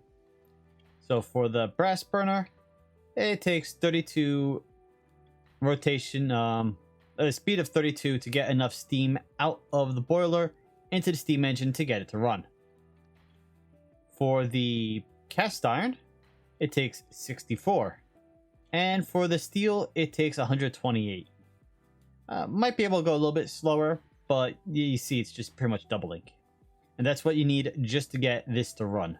But yeah, so I was playing with this. And I think I'm gonna have to go with this because it's just clearly the best option there is. These are just not good enough. And it's also more compact. Okay, let's go back to the real world where my fruit trees have fruited. And as you can see, my peaches have fruited, and so have my cherries. So yeah, we've got some nice fruit trees growing. And the really cool thing about peaches here, does it show? Yes, 10% water when you eat a peach. So if I eat this one here, yeah, it couple peaches and you will negate any thirst. Of course, I've got the first aid mod turned back on because we update again, and I take damage as soon as I load into the world. So I'm going to disable that once again. I have been making more beer because this beer is going to be turned into vinegar, and we'll start preserving more food. Can I pickle fruit? I forget. Yes, you can make a pizza with peaches. I don't know how I feel about that. We can seal it in vinegar. Yes, we can brine it. We can pickle it. We could dry it. Of course, I don't think drying it apparently still gives it hydration. Doesn't quite make sense to have a dried fruit to gives you hydration, but so be it. And we could always jar it also. This might be what I want to do with the fruit to keep it, is jar it. But for now, I'll just pick here so they have a chance to regrow. And then we can maybe come back and get more in the future. I can also go out exploring because I have more peach trees, not in my base, but around my base. And some cherry trees also out that way. And here, 19 days. Not great, but it's better than the 6 days or so in my hand. Okay. So, let's get back to working on our drill. I have this brass done. I need to make another 1836 brass for the brass blocks. Then I just need a few more pieces of brass for some of these other bits and bobs. So, we're going to look at doing that. I guess we'll look at the steam engine. This one here. Block of copper. Okay, so we need Tinker's Construct just to make that anyway, but that's pretty cheap. All right, so we'll look at that. And then I mentioned the thermoelectric generator last episode. Now, I have had a few people in the comment section explain how to set this up, and so I am very grateful for that. And let's grab a few blocks and I can kind of show you. Okay, so let's assume for a moment that this brick block is the generator. We want to go in sort of this position, and then we want a lava source there. It could also be, I think, redstone and uranium, and there is uranium around here somewhere. I've hidden almost all the waypoints, but we do have uranium nearby, so that might be worth getting. I know it was 2 blocks of uranium. I don't remember if it was like that. You know what? Let me double check. Okay. I've double checked now, and the comment was left by XYZ, so thank you. This could be lava, or as I said, I believe you can use uranium. The book will probably say in more detail. This will be the flowing lava source. Flowing lava source, you put a random block there, and then you place a snow block there and there. Doesn't have to be snow. You could use ice. Both regular ice and compacted blue ice, and compacted ice is better because it won't melt, and that will provide the power to the generator to power our system. So that is a definite option also. Of course, we do that, we can put that underground. Already more peaches. Oh, I should pick some cherries. I love cherries. Anyway, we could always put that underground and provide power around our base via that. Have the crate engine, steam engine for specifically powering the crate stuff. Have the IE stuff for powering others. We are absolutely going to be covering the base in these powered lanterns. There's no reason to bother making all the blue steel lanterns and filling them with lava and putting them around the base if we could just run electricity. So if we do that, we can, yeah, use the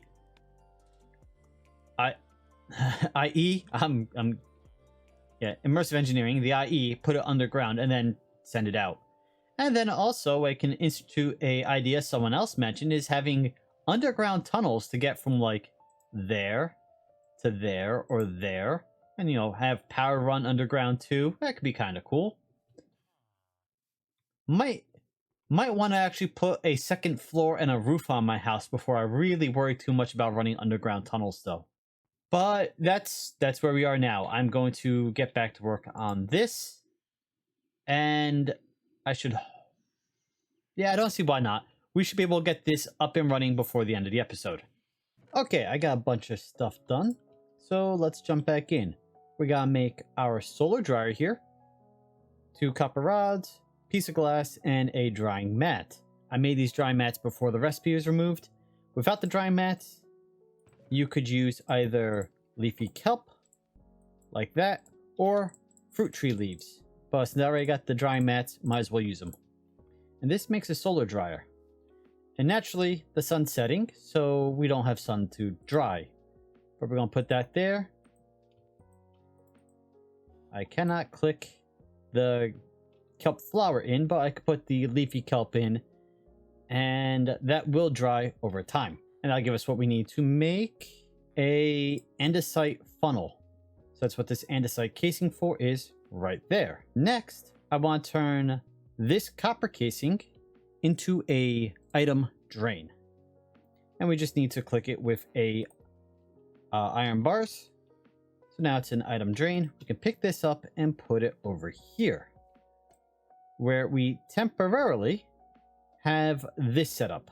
Grab a bucket of lava I got from earlier, toss that on. The lava goes into here. And once I power this system, the lava will go up to here. And then we can turn the lava into... No, then we'll drip the lava onto the crushed obsidian, which we need to make. There's a lot of little parts I still gotta do, but, you know, let's walk through it here. We go out here, where I had this hole from earlier. I'm going to dig another 2 holes. And let's grab some lava from our backpack. I didn't know if the backpack could hold lava. It can. So that's cool. Means I can transport just a little extra lava at a time. And that is 3 sources of lava. So we can make 3 bits of obsidian. Grab a bit of water for this. There we go. Now we've got 3 bits of obsidian that we can mine with our steel pickaxe. We gotta put the obsidian through the crushing wheels. So we gotta feed the burner, which I haven't replaced yet. I've still got the one that I'm not a huge fan of. But that'll crush the obsidian down. Then we can get heat on it. And then we can turn it into the sturdy sheets. But then we'll finally actually be done with this. And we'll have... well, we'll have the drill just about done. I still need to melt the brass into blocks. Alright, so that's 3 bits of obsidian. I do want to dump this water. We're going to toss it in a barrel that I've been saving up. Right there. And then I want to grab another bucket of lava. Hey, it dried. It dried at night. Awesome. Shift click to get it out. Actually, let's put a second one in there because you can eat this and it does count as a food item. So it will give us more HP, or at least it will add to it. Alright, so the lava's not draining because this can only hold about 1.5, and yeah. So I need a little bit of coal. What do I need to make the coal block again? It was coal powder, right? Charcoal powder, which could then be compressed into a charcoal block. I could do that. Buy us a little more time. I don't have enough charcoal powder at the moment. I got 7. You know what? Let's do this. Means I set up a bunch of stuff I'm going to want to move around. So let's do that quickly. I'm going to want that temporarily. I think I need that also. And that. All right, that's lit up. This should be the last time we need to do anything like this over here. Put that there. And then I should be able to put our base in. I'm going to need to pick this up, I think. Right there. Need to grind that down. Yeah, okay, it's grinding. There we go. That's the 2 we need. Toss them all into... They don't want to go in. There we go. That will compress it.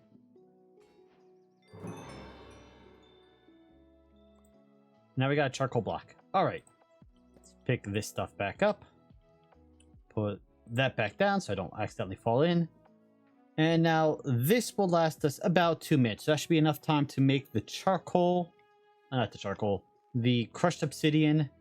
And then get started on everything else.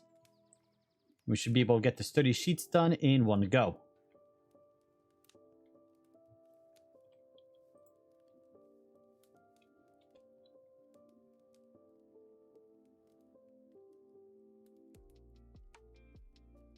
They're spinning the wrong direction.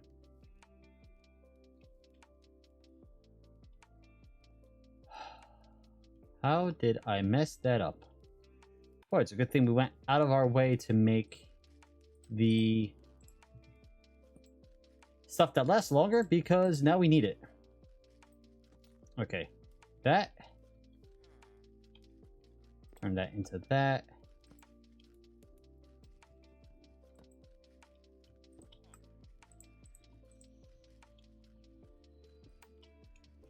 There we go. Now they're going the right direction. And I gotta get back up there before power runs out.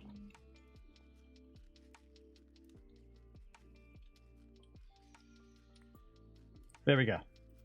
Put that on.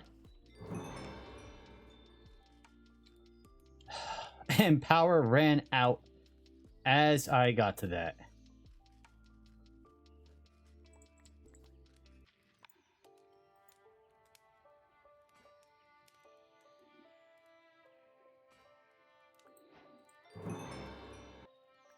Okay. Now that ordeal's done. Those are our sturdy sheets. Nice.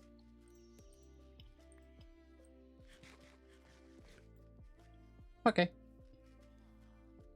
Let's see. For the brass funnel, I needed to click dried kelp onto the andesite casing. Turns into a brass funnel. And then I need this. Turn into an andesite casing. Oh, a brass casing. Nope. Wrong. Third time. Brass funnel. And then I click the brass funnel onto the brass casing to make a brass tunnel. There we go. So that goes right there. I need the spout, which is right here. We're going to lose half a bucket of lava because it can't retain its inventory, but that's not an issue. We don't need more lava at the moment. And now I just need to melt down 36 ingots worth of brass. That's 22. That's 24. I need to make a bit more. And then we will have our drill ready to go. Just about. All right, we're down to our last durability on the portable drill. And yep, now we can't mine with it. And what I want to test now was, I heard that you might be able to use creosote to fuel the portable drill. So we've got plenty of creosote back at home. Let's run back over there and see if we can't fill up the portable drill with creosote. I don't know if it fills at all, and if it does, you know, does it fill the fuel? Does it fill the water? Does it fill both? Let's find out. Okay. Offhand with this. Okay, it gives 4 fuel. And my bucket is gone. Well, that's a problem. That bucket was expensive. And now I have no bucket. Yeah, okay. Do not use creosote to fill your drill because you lose your bucket in the process. And it only gives you 4 fuel, so it's not really worth it. It's definitely not worth it because now I need to make another batch of blue steel and red steel and black steel. I can recycle this black steel, but I still gotta make red and blue steel. I'm not happy about this. Oh well. Well, don't make that mistake yourself. Let's finish making brass. Oh, you know what? We don't need red steel and blue steel. I'm thinking of how we did it in Serious FirmaCraft. You just need a steel bucket plus a steel sheet. That makes it a little bit cheaper. But yeah, we're just gonna recycle this anyway, so I don't have to worry about it. And that means we can start getting ready to melt all of this down. This is gonna take a little bit of time. It's going to hold 12 ingots at a time. It's fine, you only need 9 for the block. Alright, and then hit that. Drain it all out. Doesn't last very long, but that's 1 block down, and just 3 more to go.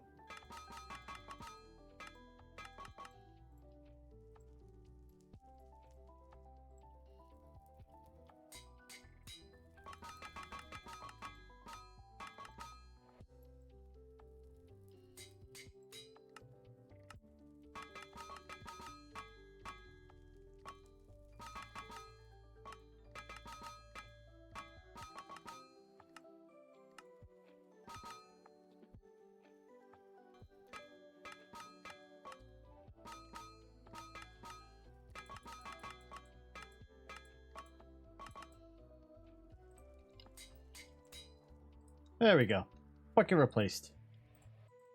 And that leaves me with 2 extra blue steel that I can use later. And a bit of weak blue steel that I could turn into blue steel also. And that is it. That's the last block? Brass block even. Do that. And now we just gotta power this system again. I am going to grab my wrench and just break that, and that. That way, oh, and move these. It shouldn't make a difference, but at least now I know that that's the only thing getting powered.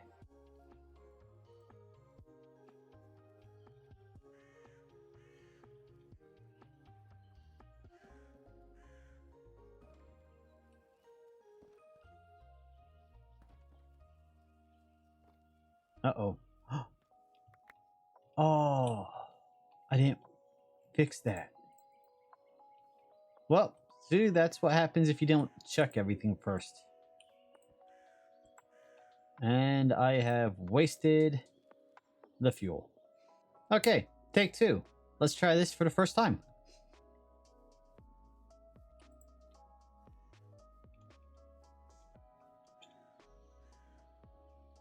Knew it was going too well.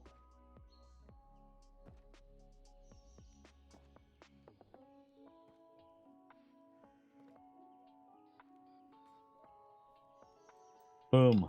There we go. Now we have the drilling machine. That is big. We're gonna have to see about setting this up. But let's see, that's the chute. So the items being mined out will come out there. This is where the power goes in, and any fuel will come out here. So what I was thinking is we'll have it come out here. Obviously, we're not going to have it right here in my base. I'm going to move it. But we'll have the items come out here onto a conveyor belt, and then have a couple chests lined up. Oh, fruit's dried. Have it lined up on a conveyor belt, have a couple chests, and then have some storage drawers so that the items get filtered out into the drawer as they go by. Nice, and we pick it up with our wrench, and it counts as being a light item. I don't believe you. That means I can stick in a chest. So I'm not going to complain too much. There we go. We fit that entire drilling machine into this chest. Seems reasonable. Alright, I'm excited. Now that we have this, resource acquisition should be much easier. And I said fuel when I was talking about this pipe. I meant things like lava or water. Maybe oil. I don't know if there's actually oil that we can pull from the ground. But yeah, this will make resource acquisition easier, which means advancing through the tech should be much easier also. One of the reasons I've been holding off on completing this is we need steel scaffolding, rods, and ingots. It's a lot of steel ingots, it's a lot of rods, and these scaffolding require 2 steel fences, and a steel fence requires 2 rods. Okay, that's not too bad, but yeah, it adds up. So we should be able to actually start working on some of the more tech-heavy stuff. What does this want? An iron drill. Okay. I will be playing with this off camera, figuring out what exactly I need to power it. When we looked at it in item form, it shows it requires high stress. So I don't think a water wheel is going to be enough to power it. We might need a steam engine just to get this thing to run. So depending on what we need, we might be restricted to just along rivers for a little while, or if I need a steam engine, you know, we can go put it anywhere, let it run, come back, and have a whole ton of resources. But that's going to be next time. Until then, thank you for joining me today. I hope you've had a wonderful day, and I'll see you next time. Later. Hello there, and welcome back to TerraFirmaCraft HardRock. I hope you're having a wonderful day. I want to have that thing up and running by the time we're done with today's episode. And so I was just planning out what we need for today. I'm going to want to definitely make a toolbox for Create, because then I can put all the Create stuff in there instead of in here, because this is getting messy. So we'll make that in a minute. I did check out the blaze burner. This is actually quite cheap, relatively. 8 iron ingots total and a piece of netherrack. We will have to go to the nether before we can get that. So back burner for now. What we need though in order to make the Create belts is this vulcanized rubber. To get that we need sulfur and latex. And it doesn't tell you, well, you can't click on it to see how you get latex, but if you press shift, it does explain that you need to plant rubber with trees, place a tree tap against the tree, and then a bucket for the latex to gather in. And when the bucket is full, that's enough to make 1 latex. And you can collect 10 latex per tree. So I have 1 rubber wood sapling. We're going to plant that. Ah, right. It needs vanilla dirt. Okay. Let's swap these out. Yep, okay. And now these will grow like vanilla trees, not like the dynamic trees. So these are actually very useful. You can make a Create powered tree farm using the rubberwood saplings. If we grab, I'm not going to do it now, but if we grab our mechanical saw, you can put it up against a tree. You could have a deployer so that when the tree grows, you can chop it down with the mechanical saw, have the contents get output from the saw into a chest or whatnot, and have a deployer drop down a new sapling. So you make an automatic tree farm that way. So we might actually be able to bone meal that also, since it is acts like a vanilla tree. Well, that didn't take long. And then we need a tree tap right here, and this can be made with copper, iron, or andesite alloy. That's very convenient. So I'm going to, here's the other question. Can I use a wooden bucket on the tree, or do I need to use a iron bucket? Well, let me make the tap and then we'll be back and find out. Okay, that tap was very easy to make. Put that there. Okay, it does not look like I can put a wooden bucket attached to it. Okay, I'm having trouble putting any bucket attached to it. Okay, I found the problem. It's not a bucket, comma, for latex. It's a bucket for latex. It's the name of the actual item. So now we have this. We should be able to attach it to the tree and start collecting the latex.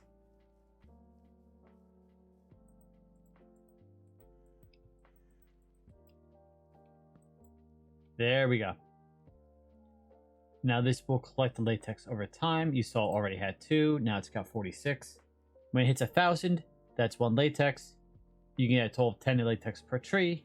So yeah, that's going to run for a little bit. We need to get sulfur. And then I'm going to need to adjust my setup a little bit. So we need to put a basin and the mixer over our charcoal forge. I might as well just make a secondary forge because I don't want to move my blast furnace and everything. So I'll probably just do that. As for the sulfur, one of the latest updates has made it so that black sand, when washed in the sluices or in the sifter, will yield sulfur, from black sand. So I'm actually been collecting a little bit of black sand here. I've also been collecting some magnetite. So the magnetite we gathered a while back to make compasses, we can actually just use that for iron and use this for the compasses. But we've got a bit of sulfur, so I can go crush this down. And that will take care of the sulfur that we need for the latex in order to make the vulcanized rubber, which we then need to make a belt. And then we'll finally be able to get the output from this coming out from here. And I have just about everything else. I have the copper block, or block of copper, that we need for the steam engine. I got a bucket here so we can make an infinite water source. We got tanks for water. I will need a way to generate the first power to get the pump going for the steam engine, to provide water to the tank to get the steam engine going. You'll see what I mean. I also need to see how I'm going to power this. So in serious FirmaCraft, you could put lava underneath the tanks, these fluid tanks, and it provides passive heat. I haven't tested that in this version. The other option would be some sort of heat source, blaze burner, or I think that's about it, because, well, I took this apart. The latex fills up pretty fast. I've already got 7 from this one tree, so it's almost done. Once that's done, well, I did go and sift a bit more, so I've got 2 more rubberwood saplings. They'll grow. We'll have more options for latex. What I want to do now is figure out where I put everything. Okay, I took apart the power system back here, only to realize I need the power system in order to get this running. So I gotta redesign this. I need to see if I can use lava as a passive power source.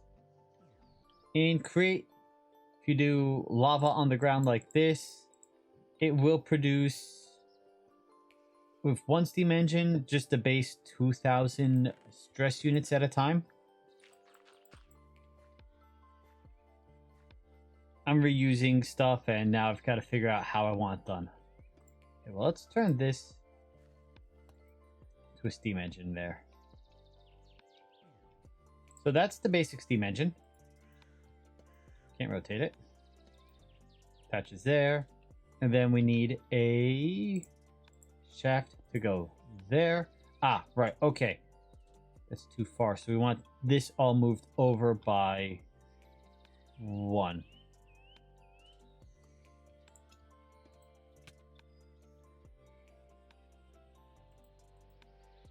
This should work, although I think this needs to be 1 more taller. So I need to make more copper in order to do that. also need to make the create goggles right here, which requires gold wire, glass panes, leather strips, and some wool. Leather I can do, glass I can do. Gold I need to make a little more, and I also need to make a little more copper. And I just barely have enough copper to do this. So, alright. We're going to melt that down. Do I have... No, I don't have any gold. Oh, well, I have gold. I don't have any gold already in ingot form or anything aside from that, which I'm going to need for... Might as well make it right now. I want to not keep losing my items. Okay, we need leather, lumber, and a small cog. Right. Okay, and we need those. So we going to make a chest, 2 gold sheets, piece of leather cog. That gives us a toolbox from create. These are pretty neat. You can store a whole ton of create stuff in it. And by pressing Alt, you can access any nearby toolboxes and just grab the items out that you want.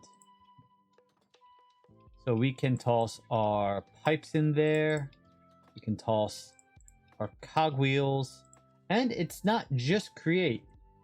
In my last TerraFirmaCraft series, I also tossed in pretty much... they hold multiple stacks. Oh, okay. Shift and... What was that? No, just right click to pick it up instantly. No need to shift, no need to use a inventory, a pick or anything to pick it up. But I want to check. In Seared Bricks, you could hold multiple stacks of an item in here at a time. Let's grab 3 stacks of sand.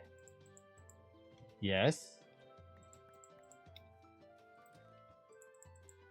Can hold up to 4 stacks of an item. So that is useful for also transporting stuff around. So if I really wanted to go out mining and, or when we set up the mine, the drill, we can have the items in the drill be deposited into a tool chest here and be able to transport 8 times 4 stacks of different items. I'm going to make up 1 ingot of gold. I'm going to make up the 1 ingot of copper. I need to make 1 more copper tank. That's pretty easy. Make the gold wire. Make a little more leather strips. We'll make the goggles so we can actually see what we're doing. And then we'll be able to make the latex to make the mechanical belt. We will then be able to tear down our power system over here, provided this is working. I can't... It's not big enough yet to actually start working, so I don't know if it's working. Water is flowing through, so this is getting water. And then... Yeah, make the latex, make everything, and then we can go take the drill out and actually start mining without having to go down in the ground to mine. Okay, do that. Do that. Gives us our tank. Run over here. Figure out how in the world I'm going to get up there.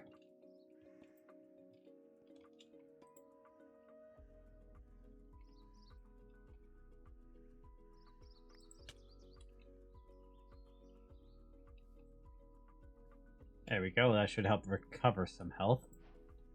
Then I need to take 1 of these, toss it back in. Alright, we got the gold wire, we got everything else. Let's go make our goggles. Nice. Now press G. Stick those there. Now we've got our create goggles that we can wear. Which means we can look at create contraptions and see a lot more information, like how many stress units they're getting, what their fluid capacity is. We can see how, well, we can't see how fast stuff is spinning, but we can see how much energy it's producing. It's like 128 stress units.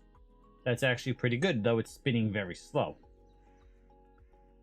This says Well, it doesn't have enough water because I picked up that.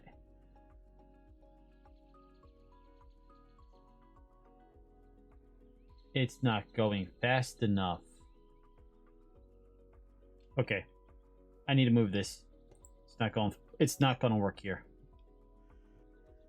Okay, so it's still not spinning fast enough. Can I get this to spin a bit faster than 8 without breaking?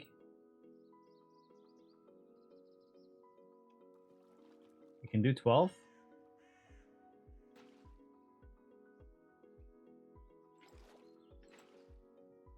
So we can use lava as a passive fuel source. This gets the bare minimum out of the steam engine, provided I can fix this so that we have multiple water sources. I think if I move this over by 1, it might be better.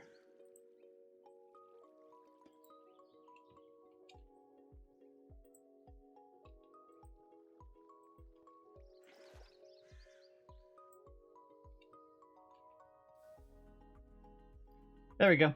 Fixed the issue. It was, of course, a dumb one. I accidentally clicked this with my wrench, which stopped it from transporting water, and so the engine stopped receiving water. That's still going to be an issue. Okay, but at least for now, we do have a working setup. Okay, in case it's not clear what's going wrong here, we have a single water source right there. That water source is being picked up by the pipe.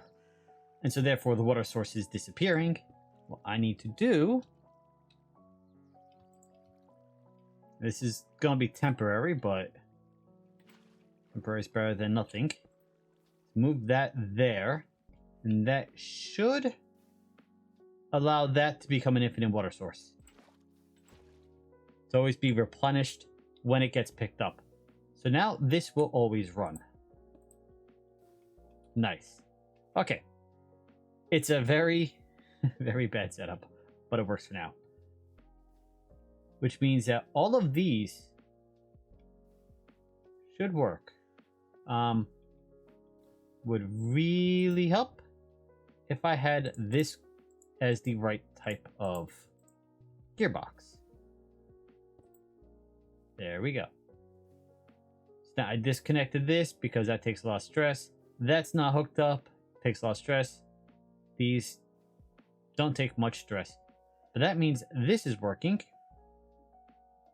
Not rotating with enough speed. So we're going to have to speed this up in order for the mixer to work.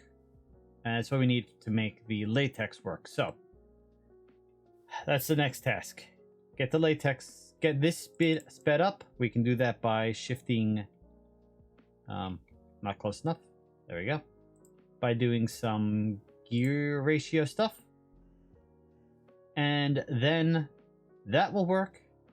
We can heat this forge up, make the latex, and then see what we need to do next.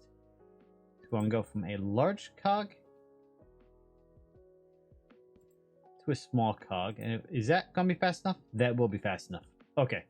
It's extremely ugly, but I'm going to have to redesign this whole thing. Since the initial setup I did wasn't working the way I thought, it's a mess. So I'm going to need to replan everything out, find a nice way of doing it, and that's going to be a future task. But now that's working, so let's grab our latex and our sulfur. That's all I need, right? 1 sulfur, 1 latex, over heat, 1100. And this burns at 1300, so let's grab 2 of these. Grab our flint and steel. Put a torch down so you guys can actually see what I'm doing for a change. Toss those in there. Light myself on fire.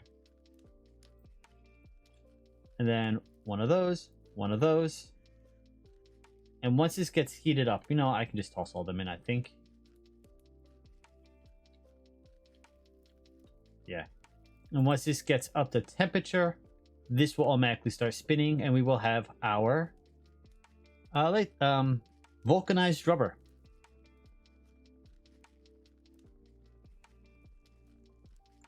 There we go. And I didn't even use both coal.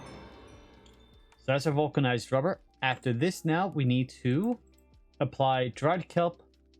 Oh, so 2 dried kelp and 1 vulcanized rubber on 1 rubber to make a mechanical belt. We really only need... Do we need 1 or 2 belts? I think we only really need 1 belt. But having multiple belts really isn't going to be an issue. It just means that we have redundancy. So if we go back over here... I did not mean to do that. Put that there. Put that there. Nope.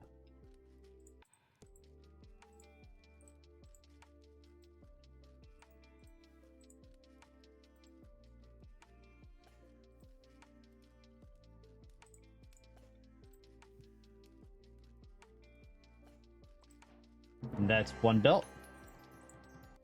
That's 2 belts. Okay. So, this means we now have power. I don't know if this is going to be enough to power the drill, but we can pick up this system for now temporarily, take it with our drill, set it up again, and try running the drill to gather resources. If that works, build a second steam engine, second boiler, all that, and we'll make probably a second toolbox and just have 1 toolbox for carrying around the drill and all the bits and bobs that we need for the drill, the steam engine, all that. Portable drill. A little less portable than this drill, but you get the idea. I think I have just about everything I need. What I want to do first is take 4 wool cloth and weave them together to make a wool block. And actually, you make 8 of them. So what I can do next with these wool blocks, 1 wool block with a shear will give me wool roll. And then we can use this wool roll to apply to a windmill frame in order to make a sail. And this is much more efficient than the other way, which is to use a full wool sheet on a frame. Doing this way with the wool roll, 4 sheets of wool will allow you to make, 8 times 4, 32? Yeah, 32 sails. Whereas if you just use a wool sheet, it's a 1-to-1. So always go with the wool roll method because it's so much better. Okay, and then what we do is we put these down and click them on. And now we have our sails. The reason I'm doing this, that's only 8. Don't we need 16? I'm fairly certain I need 16. All right, and so what the plan is we are going to use the create windmill to power the rotation to provide water to our boiler, since I have everything I need for the steam engine in here. And we're going to see if just using lava as a fuel source will produce enough stress units to get the drill to work. I'm not sure it will, so we're going to find that out.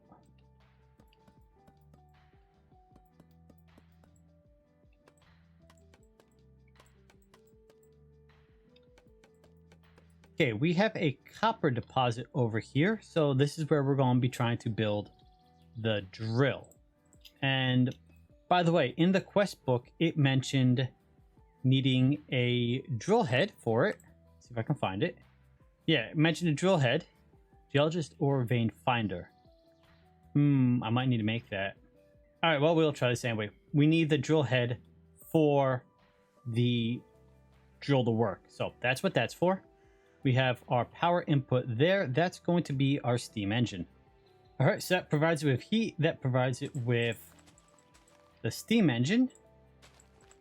Now what I need to do is grab some water. We're going to make our pumps again.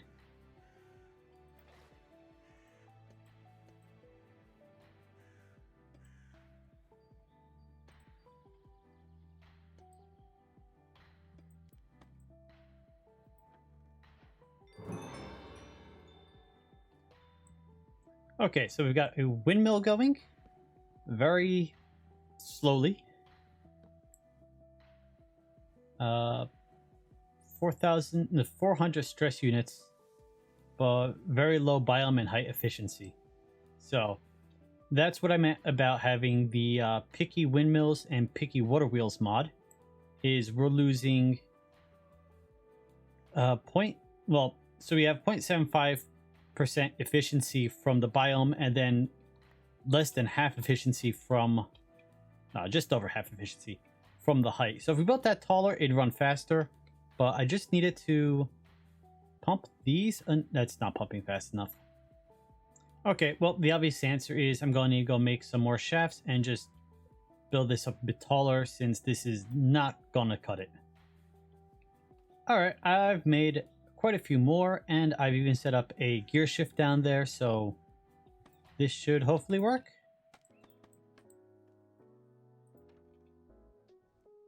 There we go. Now it's got a height efficiency of 1, and a biome efficiency is still 0.75, so it's at least spinning much faster. It's still not spinning fast enough. After a couple gear shifts, it's now pumping enough water in to get the boiler running. Unfortunately, the drill's not detecting anything in the chunk, and the steam engine is not going fast enough anyway. So I'm going to need to speed it up, but I'm also going to need to craft the what is it called? The geologist ore vein finder in order to even find what we're looking for. So we need a raw iron pickaxe head, a stick, and a brass mechanism.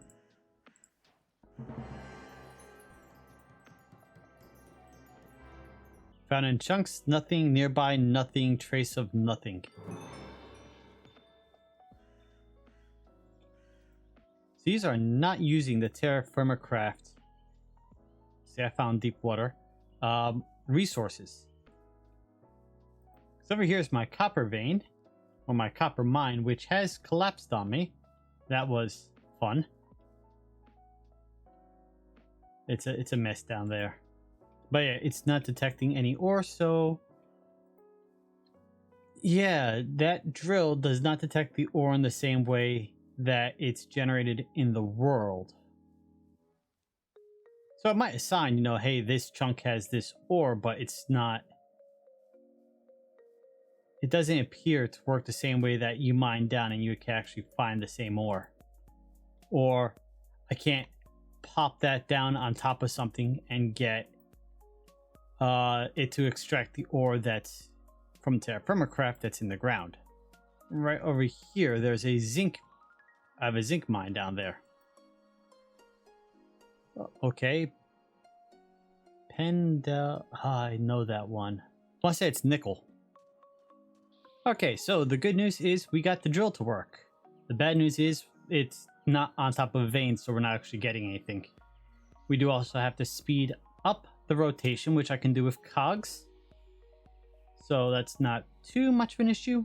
So proof of concept, this will work. We just need to actually find something to mine with it. But I think it's going to be it for today. This will work once I find a good spot for it. Proof of concept, it looks like we just need lava. We don't need a blaze burner. Blaze burner will provide it much more power. Will run much better, but passively this looks like it'll work. And we don't have to build the sail all that high in order to get enough power for the pumps to work. So this can work. We just gotta find a place we can actually put it. But until then, thank you for joining me today. I hope you have a wonderful day, and I'll see you next time. Later.